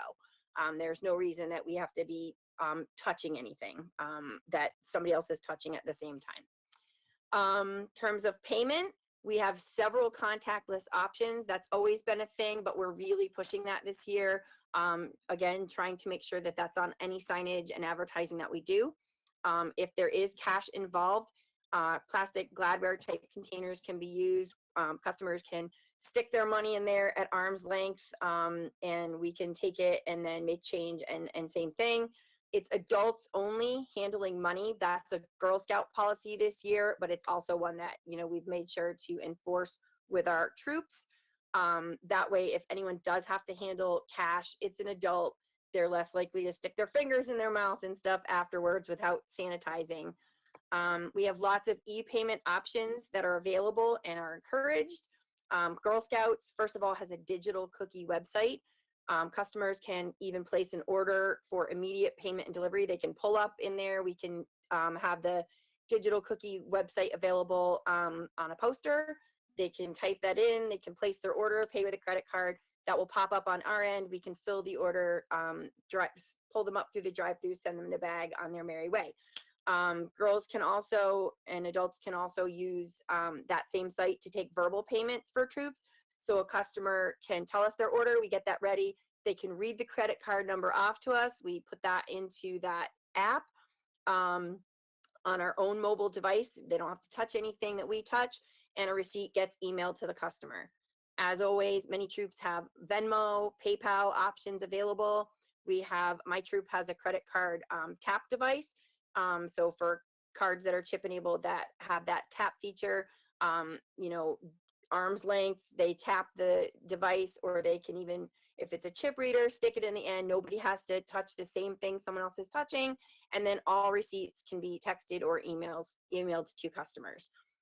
We can have cones or other ground markings on the ground to make sure that the girls are staying in their distances, and to make sure that customers are staying with their cars at least 10 feet apart, so that girls aren't, you know, tempted to, you know, bunch up when cars are close together, things like that.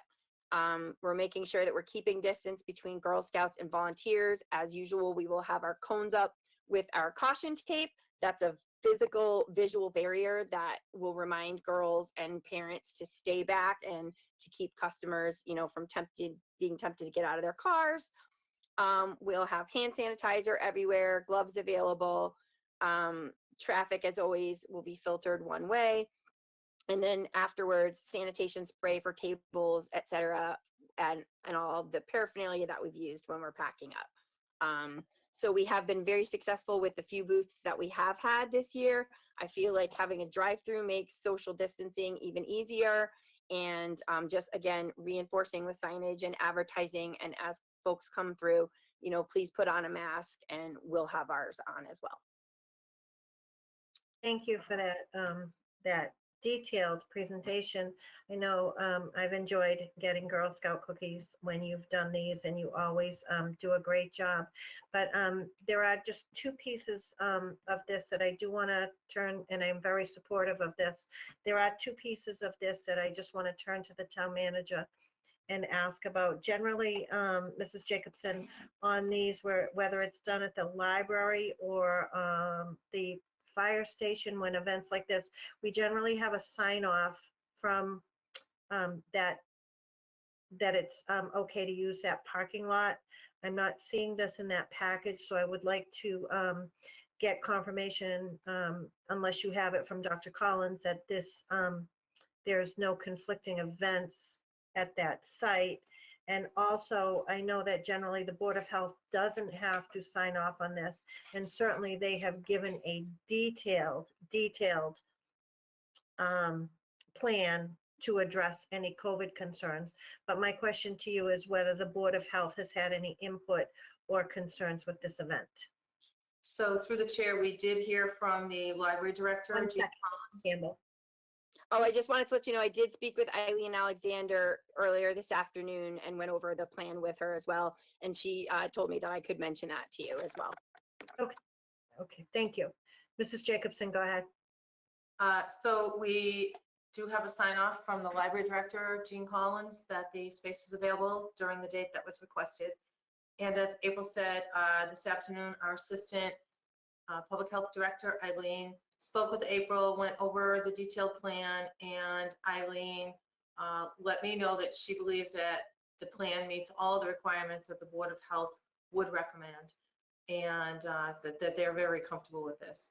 And the only other piece of this was, I believe, DPW Director Bill Coyle looked at the traffic flow pattern, and I believe that was also reviewed this afternoon, because generally we have an in and out that we had put into place, I think, a couple of years ago for all of these events, going in on Brotherton Way and exiting out on Route 12.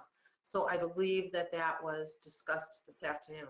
If it wasn't, and that's something that we need to look at on the traffic flow, particularly because of COVID, but it's the same plan we've always used. I guess I would recommend that the board, if there's any question on the parking plan, I don't want to assume that that was discussed today. I think it was.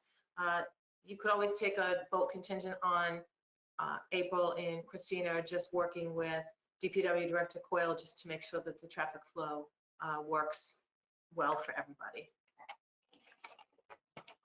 Thank you. Ms. Nashville. Yeah, excuse me, thank you. I just wanted to let everybody know that in years past, it was a requirement for us to have a traffic coming in from Southbridge Street to make sure that people could take that, if they're coming from either direction, they could turn into, and they could also leave from that direction. And so that is why you don't see an exit only in that area. And in the last 2 years, that's the way that the traffic pattern has flown. It was important for there to be, from town representatives, that there be an in from that direction, so that, and we would have parents there that basically direct, or volunteers that basically direct traffic to make sure that they're not going into our exit lane that we've established once people have left the booth, to leave from there. But that's just the only discrepancy that's from a difference from last year or years past to this year, was that request to have that be an exit only, it sounds like, which we don't have a problem with, but that is different than what the requests have been from us in the previous years. Thank you. Do board members have any questions or comments? Madam Chair, Mr. Carpenter? I would I'm just, sorry, Mr. Carpenter, and then Mr. Wren. sure. I think you folks have run this several years now. It runs very well. You've given us all the detail we really need for circulation. I mean, to be honest with you, you give us a lot more detail than a lot of sometimes professional people give us. So I applaud you, and I wish you great success. I certainly don't need additional information. I know the library is closed on Saturdays at this time, which is different than our customary time. It's usually open, but it is not. And so I think it's a good project, and I would happily support it going forward right now.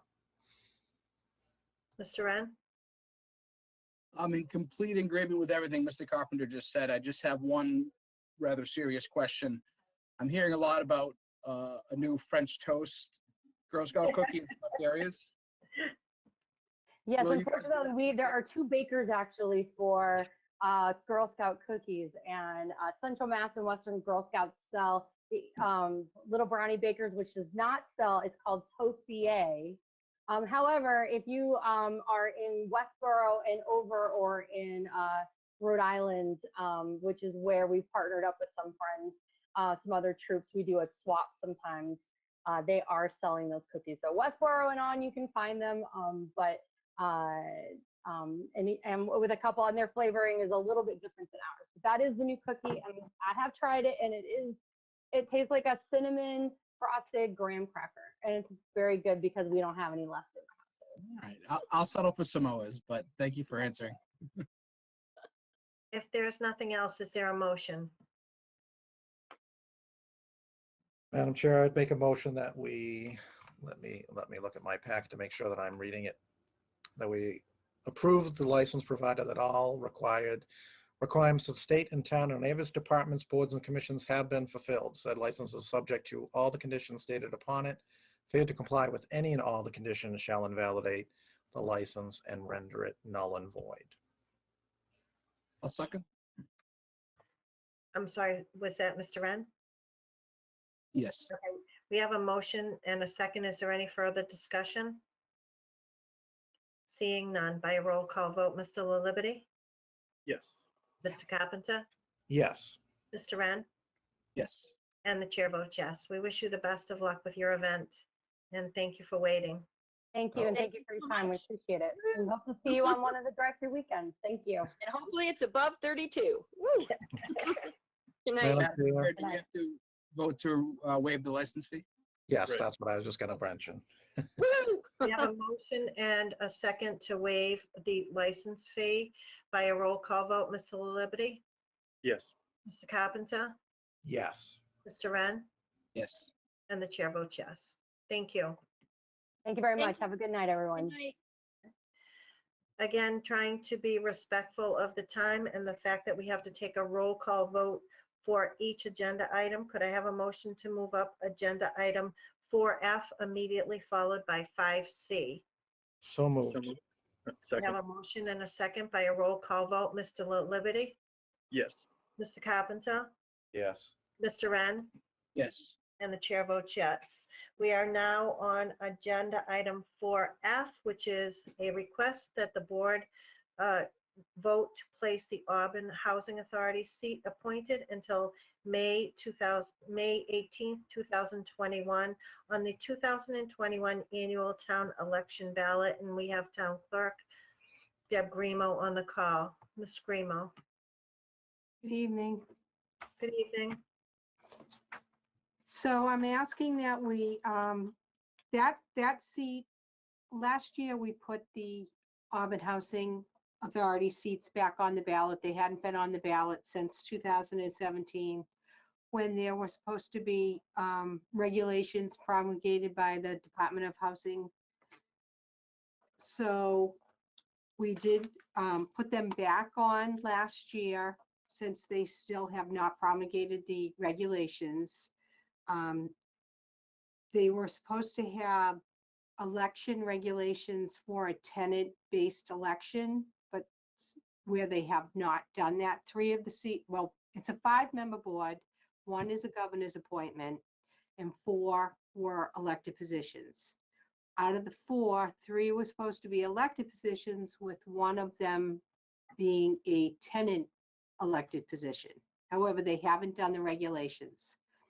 So this seat was not put on the ballot last year because it still had a 1-year unexpired term remaining from the seat of Ann Weston when she had passed away in 2019.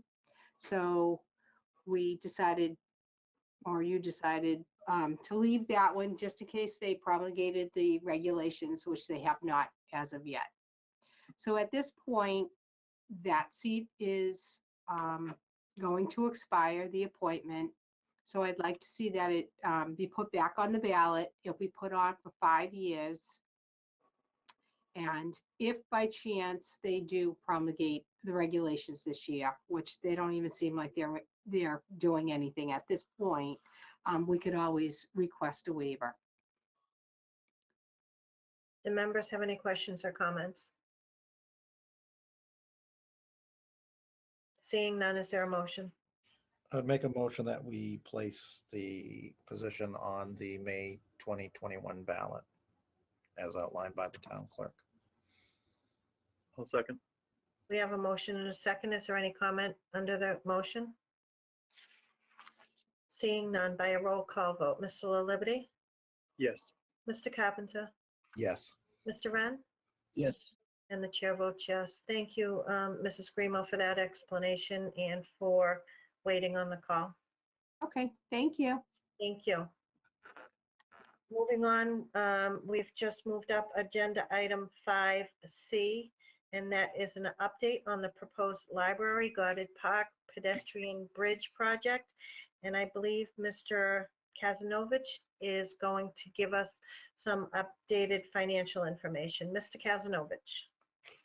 Thank you, Madam Chair, members of the board. I believe at the last meeting, we indicated that we were working on a financial plan, that we would bring it to you at your next meeting. That financial plan, the drivers behind that for Julie and I was to try to come up with a plan or our match for the award that was conveyed to us through the Pappas Foundation that provided $503,000 and change towards a roughly 1.1, or a little over $1 million project. So what I'm going to lay out before you tonight would tap into a number of available funds, as well as some unexpended bond proceeds that's already been borrowed, although they're surplus, and we would have to go back and get these amended for a different purpose to do what we need to do in order to complete the project as presented. So I'm just going to break this out. I'm going to go through a list of funds that we identified. The total amount of funds that we identified is a little over $500,000, $503,723.81. So we would utilize the following in order to meet our share. 8,000, and I can provide you with a detail of these funding sources if you so desire. Sale of real estate, $8,791.77. There's a Mass 10 Pro Tanto award that was set aside for the development of Mass 10 roughly 20 years ago. This money's been sitting in escrow, contingent upon a potential challenge by a land taking that was conveyed by the town. That never happened. The sale of Mary D and JB, $100,000. So JB was just closed on Friday. We received $50,000 from the sale of each one of those properties. Ace Solar contribution of $10,000 for the solar array at the high school and the middle school. These are reimbursement to the town for legal fees that we provided in effectuating that agreement. That's in essence available funds since the expense took place last year. We have FEMA snow of 2018 storm, a balance from FEMA of $16,127.30. Under our free cash policy, we appropriated $780,000 of a 50% gain for our certification as of June 30th, 2020. There's a balance of $147,236. Our present free cash balance is roughly $15 million. Our stabilization account, which has roughly $3.4 million in it, and it does not include this year's contribution, we would tap by $80,000. We have a Norma card non-expendable trust of about $120,000 that was bequeathed to the library as well as fire. The library portion is accrued interest on it of about $12,912. We would seek to utilize that. And we would seek funds on our overlay surplus account. We have about $1.3 million. We would seek an appropriation of 25. We have total unexpended bond proceeds for library projects totaling $67,342.34. This would require a repurposing or a vote of town meeting at the annual town meeting. And the school department has indicated that they may have $30,000 for a window project at Central Street that they're willing to turn back, given the uncertainty of the public safety facility and what the outcome or what the repurposing of Randall may be in the future. So they don't want to put any money into that building until they know what the outcome of the public safety facility is, although they would be making upgrades to their windows to the tune of $25,000 to $30,000. So that totals about $503,000, almost $504,000. We're also looking at Drury Square. We did receive more money from the state for that project. That may allow us to free up a portion of our 1.2. That's a discussion I have to have with the DPW director, Billy Coyle. And there's a potential for the utilization of some stormwater budget monies that may impact the wetlands area relative to where the bridge is intended to go. So we've met the minimum of 503. We may be able to reduce that by supplementing that with those last two projects that I have identified. Even though we met the match, we still would seek an authorization of about $500,000 because, as I understand it, the foundation is going to be paying the town over a 3-year period. As a result of that, we would seek a loan authorization, probably not to exceed $500,000. That doesn't mean we would never intend on borrowing long-term from that authorization, but we may seek a short-term borrowing just to meet our cash flow needs for the amount of money that we're not going to receive until years 2 or 3.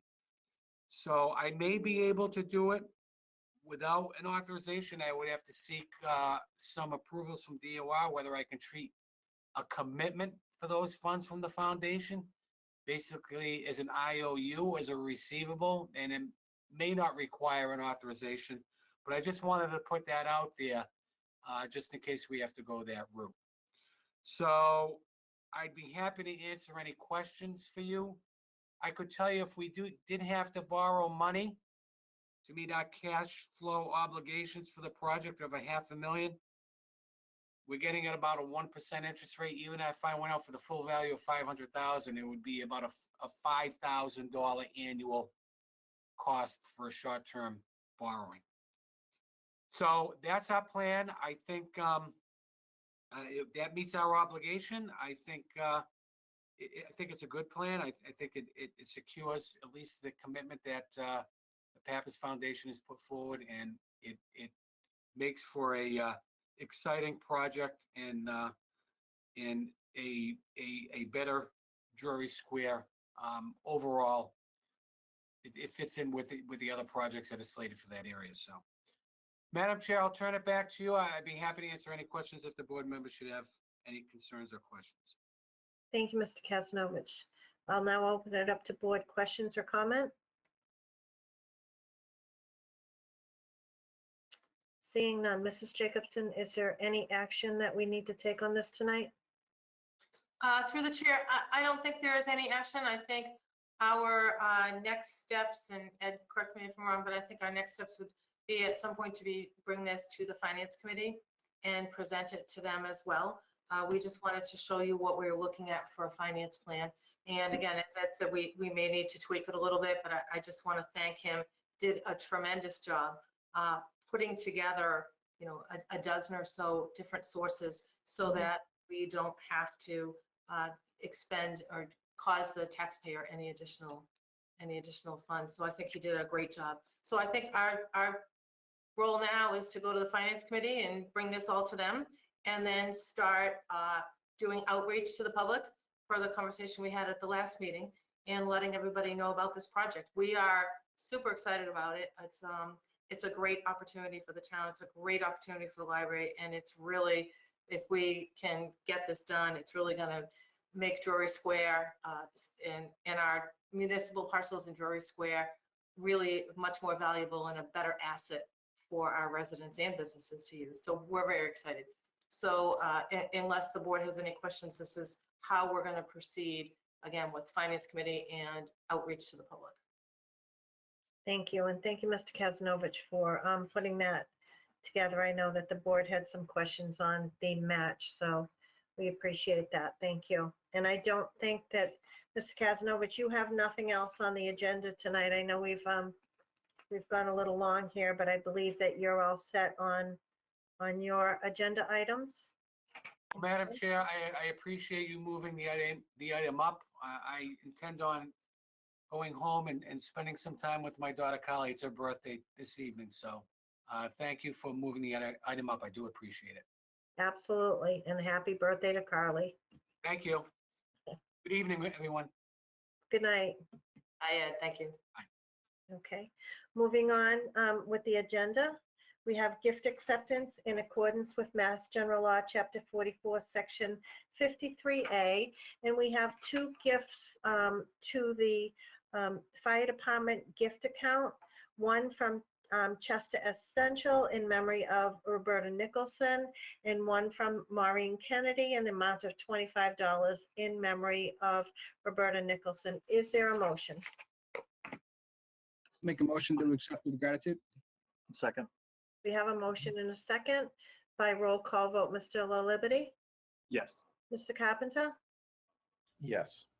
Mr. Wren, Yes. and the chair votes yes. Thank you.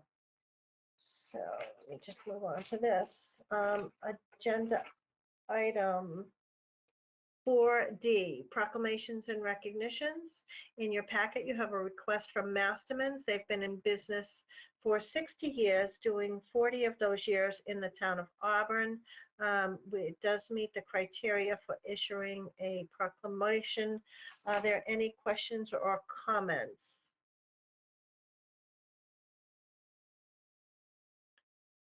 Seeing none, is there a motion to issue a proclamation to Masterman's for their 60 years in business, 40 of those being in the town of Auburn?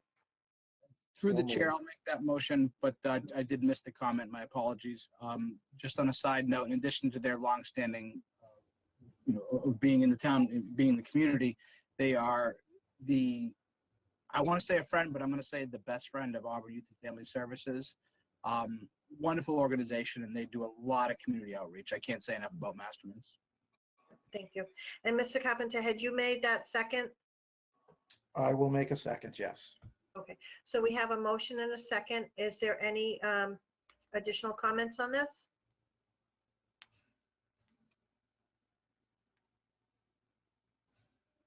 Seeing none. By a roll call vote, Mr. La Liberty, Yes.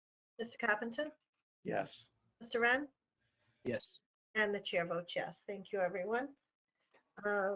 So our next agenda item is the subcommittee update, and it's a report on the declining voter turnout in Auburn, Massachusetts municipal elections and potential remedies. I know that this is a report from Mr. La Liberty and Mr. Carpenter, who will speak to this first. Madam Chair, if it's all right with Mr. Carpenter, I can probably talk to it first. Okay. There's not really a lot that I want to go over. The report kind of speaks for itself. I don't want to keep everyone here longer than they have to be by just regurgitating everything that's in it.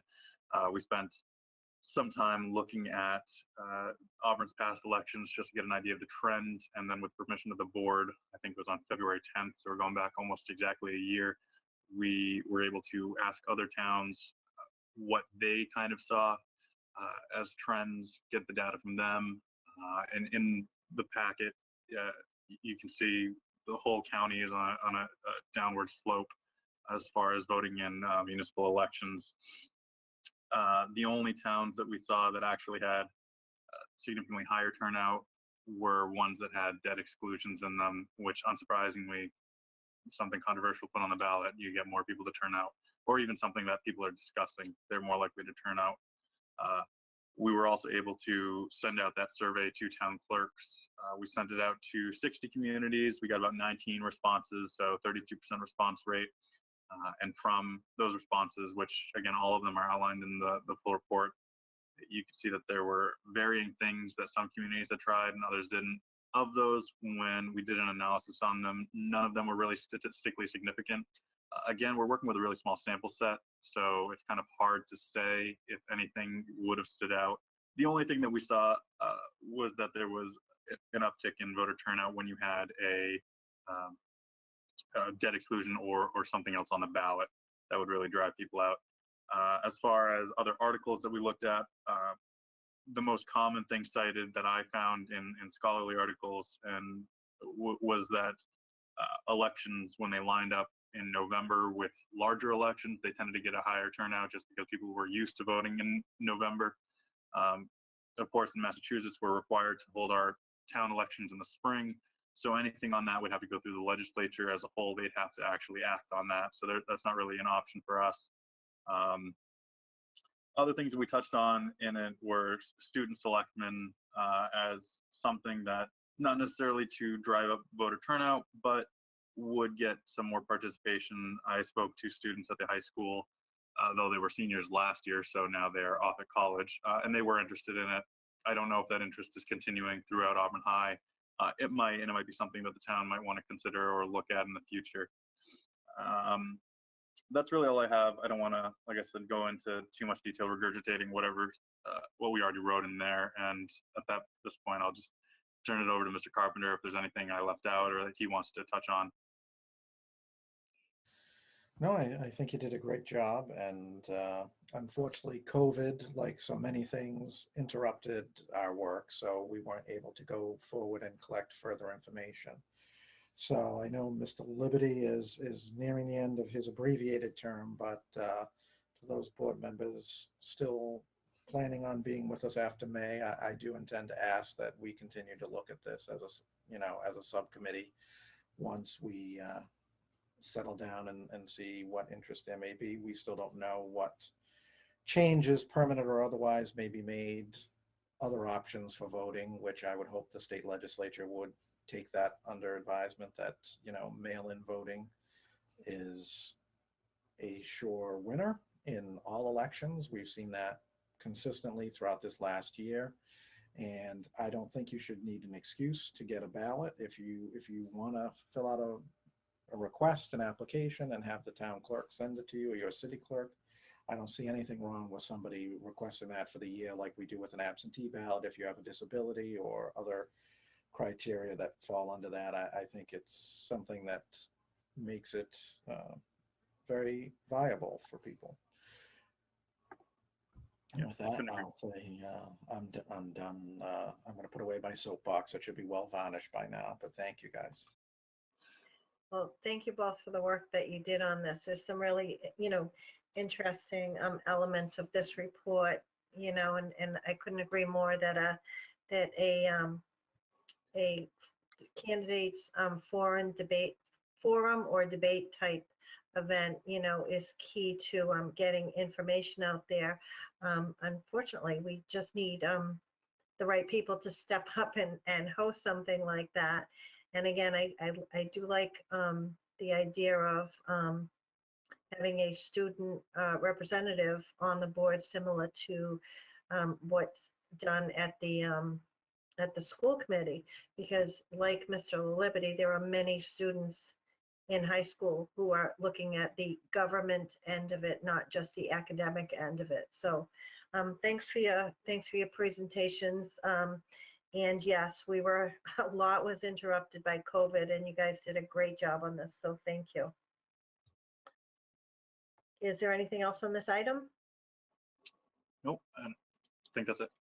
Thanks so much. So moving on, we have town manager items. We've taken care of a couple, but we have town manager item 5B, which is a discussion and vote on the town manager goals. Mrs. Jacobson, I'll hear from you first. Mr. Berthium isn't here, so we may want to take that into consideration. Yeah, through the chair, if it's okay with you, and it's late for all of you, but I know in the past we've held off until we had all the members there. So we might want to hold off. I just, if it's okay with you, I'll just take 2 minutes and just say a couple of things that the members can think about. And then I think we'd probably better off waiting for Mr. Berthium, because this is, one of the most important things that you all do for me. But I would say that this year, this coming year, the number one thing that obviously we're going to have to continue to focus on as an administration, as all communities are, is COVID. It's not going away immediately. 2021 is still going to have a lot of COVID-related activities for us, including vaccination clinics and public outreach and continued work on all the things that we've been doing for the last year. So as much as I'd like to say I wish that wasn't going to be a priority this year, that still needs to be a priority for us. But there are a couple of other things that I would ask the board to consider. And again, we can have the full discussion with the full board and the full vote at that time. But I would also put out there that number one, and this actually just has arisen in the last couple of days, but I need to work on, and I'd like to work on putting together a disability commission. We just received our ADA transition plan approval in the fall, and we did apply for an ADA transition grant to implement some of the changes in the playgrounds that we think that we prioritize that we need to do. We did not get that grant, and I called and had a nice long discussion today with someone at the state, because I wanted to find out what we could do to improve our grant application, how we could do a better job in the future. And he said our grant application was great, they were just short of money to fund all the projects. He also suggested maybe we apply for several smaller projects as opposed to one large project, so maybe the state could fund pieces of it. And he also did mention that we would be in better position if we had a disability commission.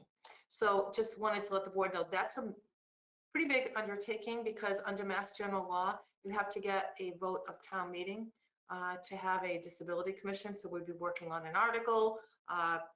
We have to follow Mass General Law for the makeup of the commission, so it would take quite some time to put it together. So that is something that I think we should do this year. And then I'll just mention 2 other things, in addition to all the other things that we do on a daily basis. As you heard from your discussion tonight, the moving forward on a public safety facility is going to be the better part of a year. It could be 3 years if we go forward with the project. If there's still education and outreach to be done, that could be over a year. So that's going to be a major undertaking that's going to involve police, fire, myself, and finance, as well as, to a degree, DPW, because obviously we're always looking at traffic issues as well. So that's a project that I know we're going to be working on this coming year. I think if the board wants to make it a priority, that would make sense. And as we discussed tonight, the Library Goddard Park Pedestrian Bridge Project, that is another huge project. That's going to take us, again, that could take us the next 5 months just to get public education and to get town meeting approval in May. And then if we do get town meeting approval in May, we have to go for planning board, conservation commission, and then we have to start putting this project out to bid and getting all the pieces done for that project. So that's another probably at least 1 year project. So if the board was looking for some priorities to set for me for the long term, my recommendation would be the Disability Commission and the public safety facility work and the Library Guarded Park Library Guarded Park pedestrian bridge project. Those would be 3 major things that we would be undertaking. I also want to throw out there a couple of other things, and these are things we're going to be working on anyway, but wanted you to know that I've met with Casey Hanfield, Dr. Hanfield. I'd like to really get underway an effort for our town and school employees for employee mental wellness and well-being. I think that's really critical. COVID's really brought this issue to light for many communities. It's brought on amongst their employees as well as their residents, but we're talking about employees, depression, different things that people have to cope with, changes in their jobs, loss of jobs, staying at home with children. There's so much. Now you layer that on top of the anxiety and stress that some town employees and some departments have, PTSD, calls from the fire department, calls from the police department. We just want to make sure we have resources in place that can help our teachers, can help our public safety officials, and can help our town employees dealing with all these things that are happening. And, it's, as you know, the last year has been rough on a lot of fronts. And I want to make sure that we have resources in place if our employees need it to get the help that they need so they can continue to do their jobs, but again, stay well. So that is something else that we're going to be working on. And Dr. Hanfield definitely wanted to work on that with us. We think it will be a great joint effort. So those are some of the broader, larger priorities that we have coming up this year. But if the board does want to wait and vote on the goals until you have full members, that's generally what we've done, and I'm fine with that. We're going to be working on these other things. We're moving forward on it. So if you wanted to wait 2 weeks for more discussion, I'm good with that. Do members have any questions, comments? If not, is there a motion to continue this agenda item to February 22nd? I would make that motion if I would make that motion that we carried over, and I would just ask a general question, if I could, after that, Madam Chair. Okay, so we have a motion. Is there a second? Second. Okay, we have a motion and a second. Mr. Carpenter, under discussion? Yes, I know in the fall we talked about board goals, and we decided not to do that for this year, but I do recall Mr. Laliberte mentioning something about diversity and looking at, the complexion of our workforce and how to, I don't want to say improve because that sounds negative, and it is probably negative, but the diversity that we have in town and our hiring practices, which is something that the manager would have responsibility for. So I would just throw that out if that's something he would like to continue, or ask that be something for consideration. Yeah, through the chair, to Mr. Carpenter, I did bring this up in a phone call this past week with the town manager and the chair. We talked about having not adding it to the goals, but as something else to look at and work on going forward. If I could add to that, Dan, I know that Tristan, he may not, if he doesn't run again, this is the end of his shorter term. That is something I do intend on following through with as well. Me personally, with Auburn Youth and other obligations that I have, I'd put it on my docket for 2022. But in terms of more of a global human rights, I had thoughts about that. And I would agree. I mean, that the conversations came back to input from all board members that this is important. So, so we have a motion and a second. If there's nothing else, we will continue this conversation on February 22nd. Mr. Laliberte? Yes. Mr. Carpenter? Yes. Mr. Wren? Yes. And the chair votes yes. Thank you. And the last town manager item is a grant application request the board to vote to authorize the acceptance and expenditure of a $280,000 shared winter streets and spaces grant through the Massachusetts Department of Transportation to improve pedestrian and bicycle accommodations on Brotherton Way. Mrs. Jacobson. Through the chair, I'm not sure if I'm the only one that missed some of what you said. I think maybe it was just on my end, but I think some of what you said cut out. So if you don't mind, I'll just repeat for the public real quick. So we are looking to apply for this grant to fund pedestrian and bicycle accommodations on Brotherton Way, including the replacement of the sidewalk on the northern side, a multi-use path, and traffic landscape islands.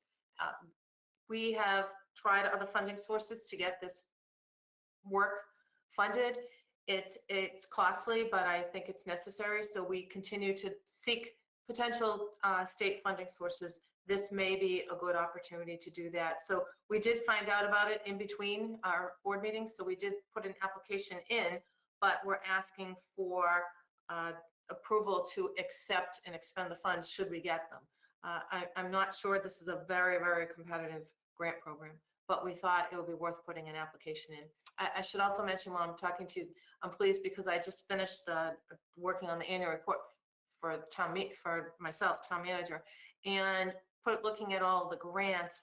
Right now, we're up to, right through December 31, we've brought in $6.25 million in grants in the last 10 years. And that doesn't include the $500,000 grant we just got from the Pappas Foundation. So we're at over $6.7 million in grants in 10 years. So it's really been a team effort of all of our department heads to focus on identifying sources of funding. And I'm bringing this up because one of the toughest grants to secure are these public infrastructure grants and the public roadway grants. They're very, very competitive, as you can imagine. 351 communities always trying to seek money to do this. So those are the ones that we tend to have the hardest time getting, but it doesn't mean we're going to stop trying. Great, thank you. Are there any other questions or comments? Seeing none, is there a motion? Madam Chair, I would make a motion that we vote to authorize and approve the expenditure of the grant as outlined by the manager. Thank you. Is there a second? Second. We have a motion by Mr. Carpenter and a second. Is there any additional discussion? Seeing none, by a roll call vote, Mr. La Liberty, Yes. Mr. Carpenter, Yes. Mr. Wren, Yes. and the chair votes yes. Thank you. Mrs. Jacobson, that's all I see on the agenda. Do you have anything else? The only thing, and I know Ed mentioned it, I just want to let the board know and the public know that, yeah, we're excited. On Thursday, late afternoon, Penrose closed on the sale of Julia Bancroft. And I know you all signed the deed transfer at your last meeting, but the sale did go through. It's confirmed, and I think you're going to start seeing work commence there very quickly. They've, through an early access agreement, we allowed them to start work on the inside anyway to keep this project moving.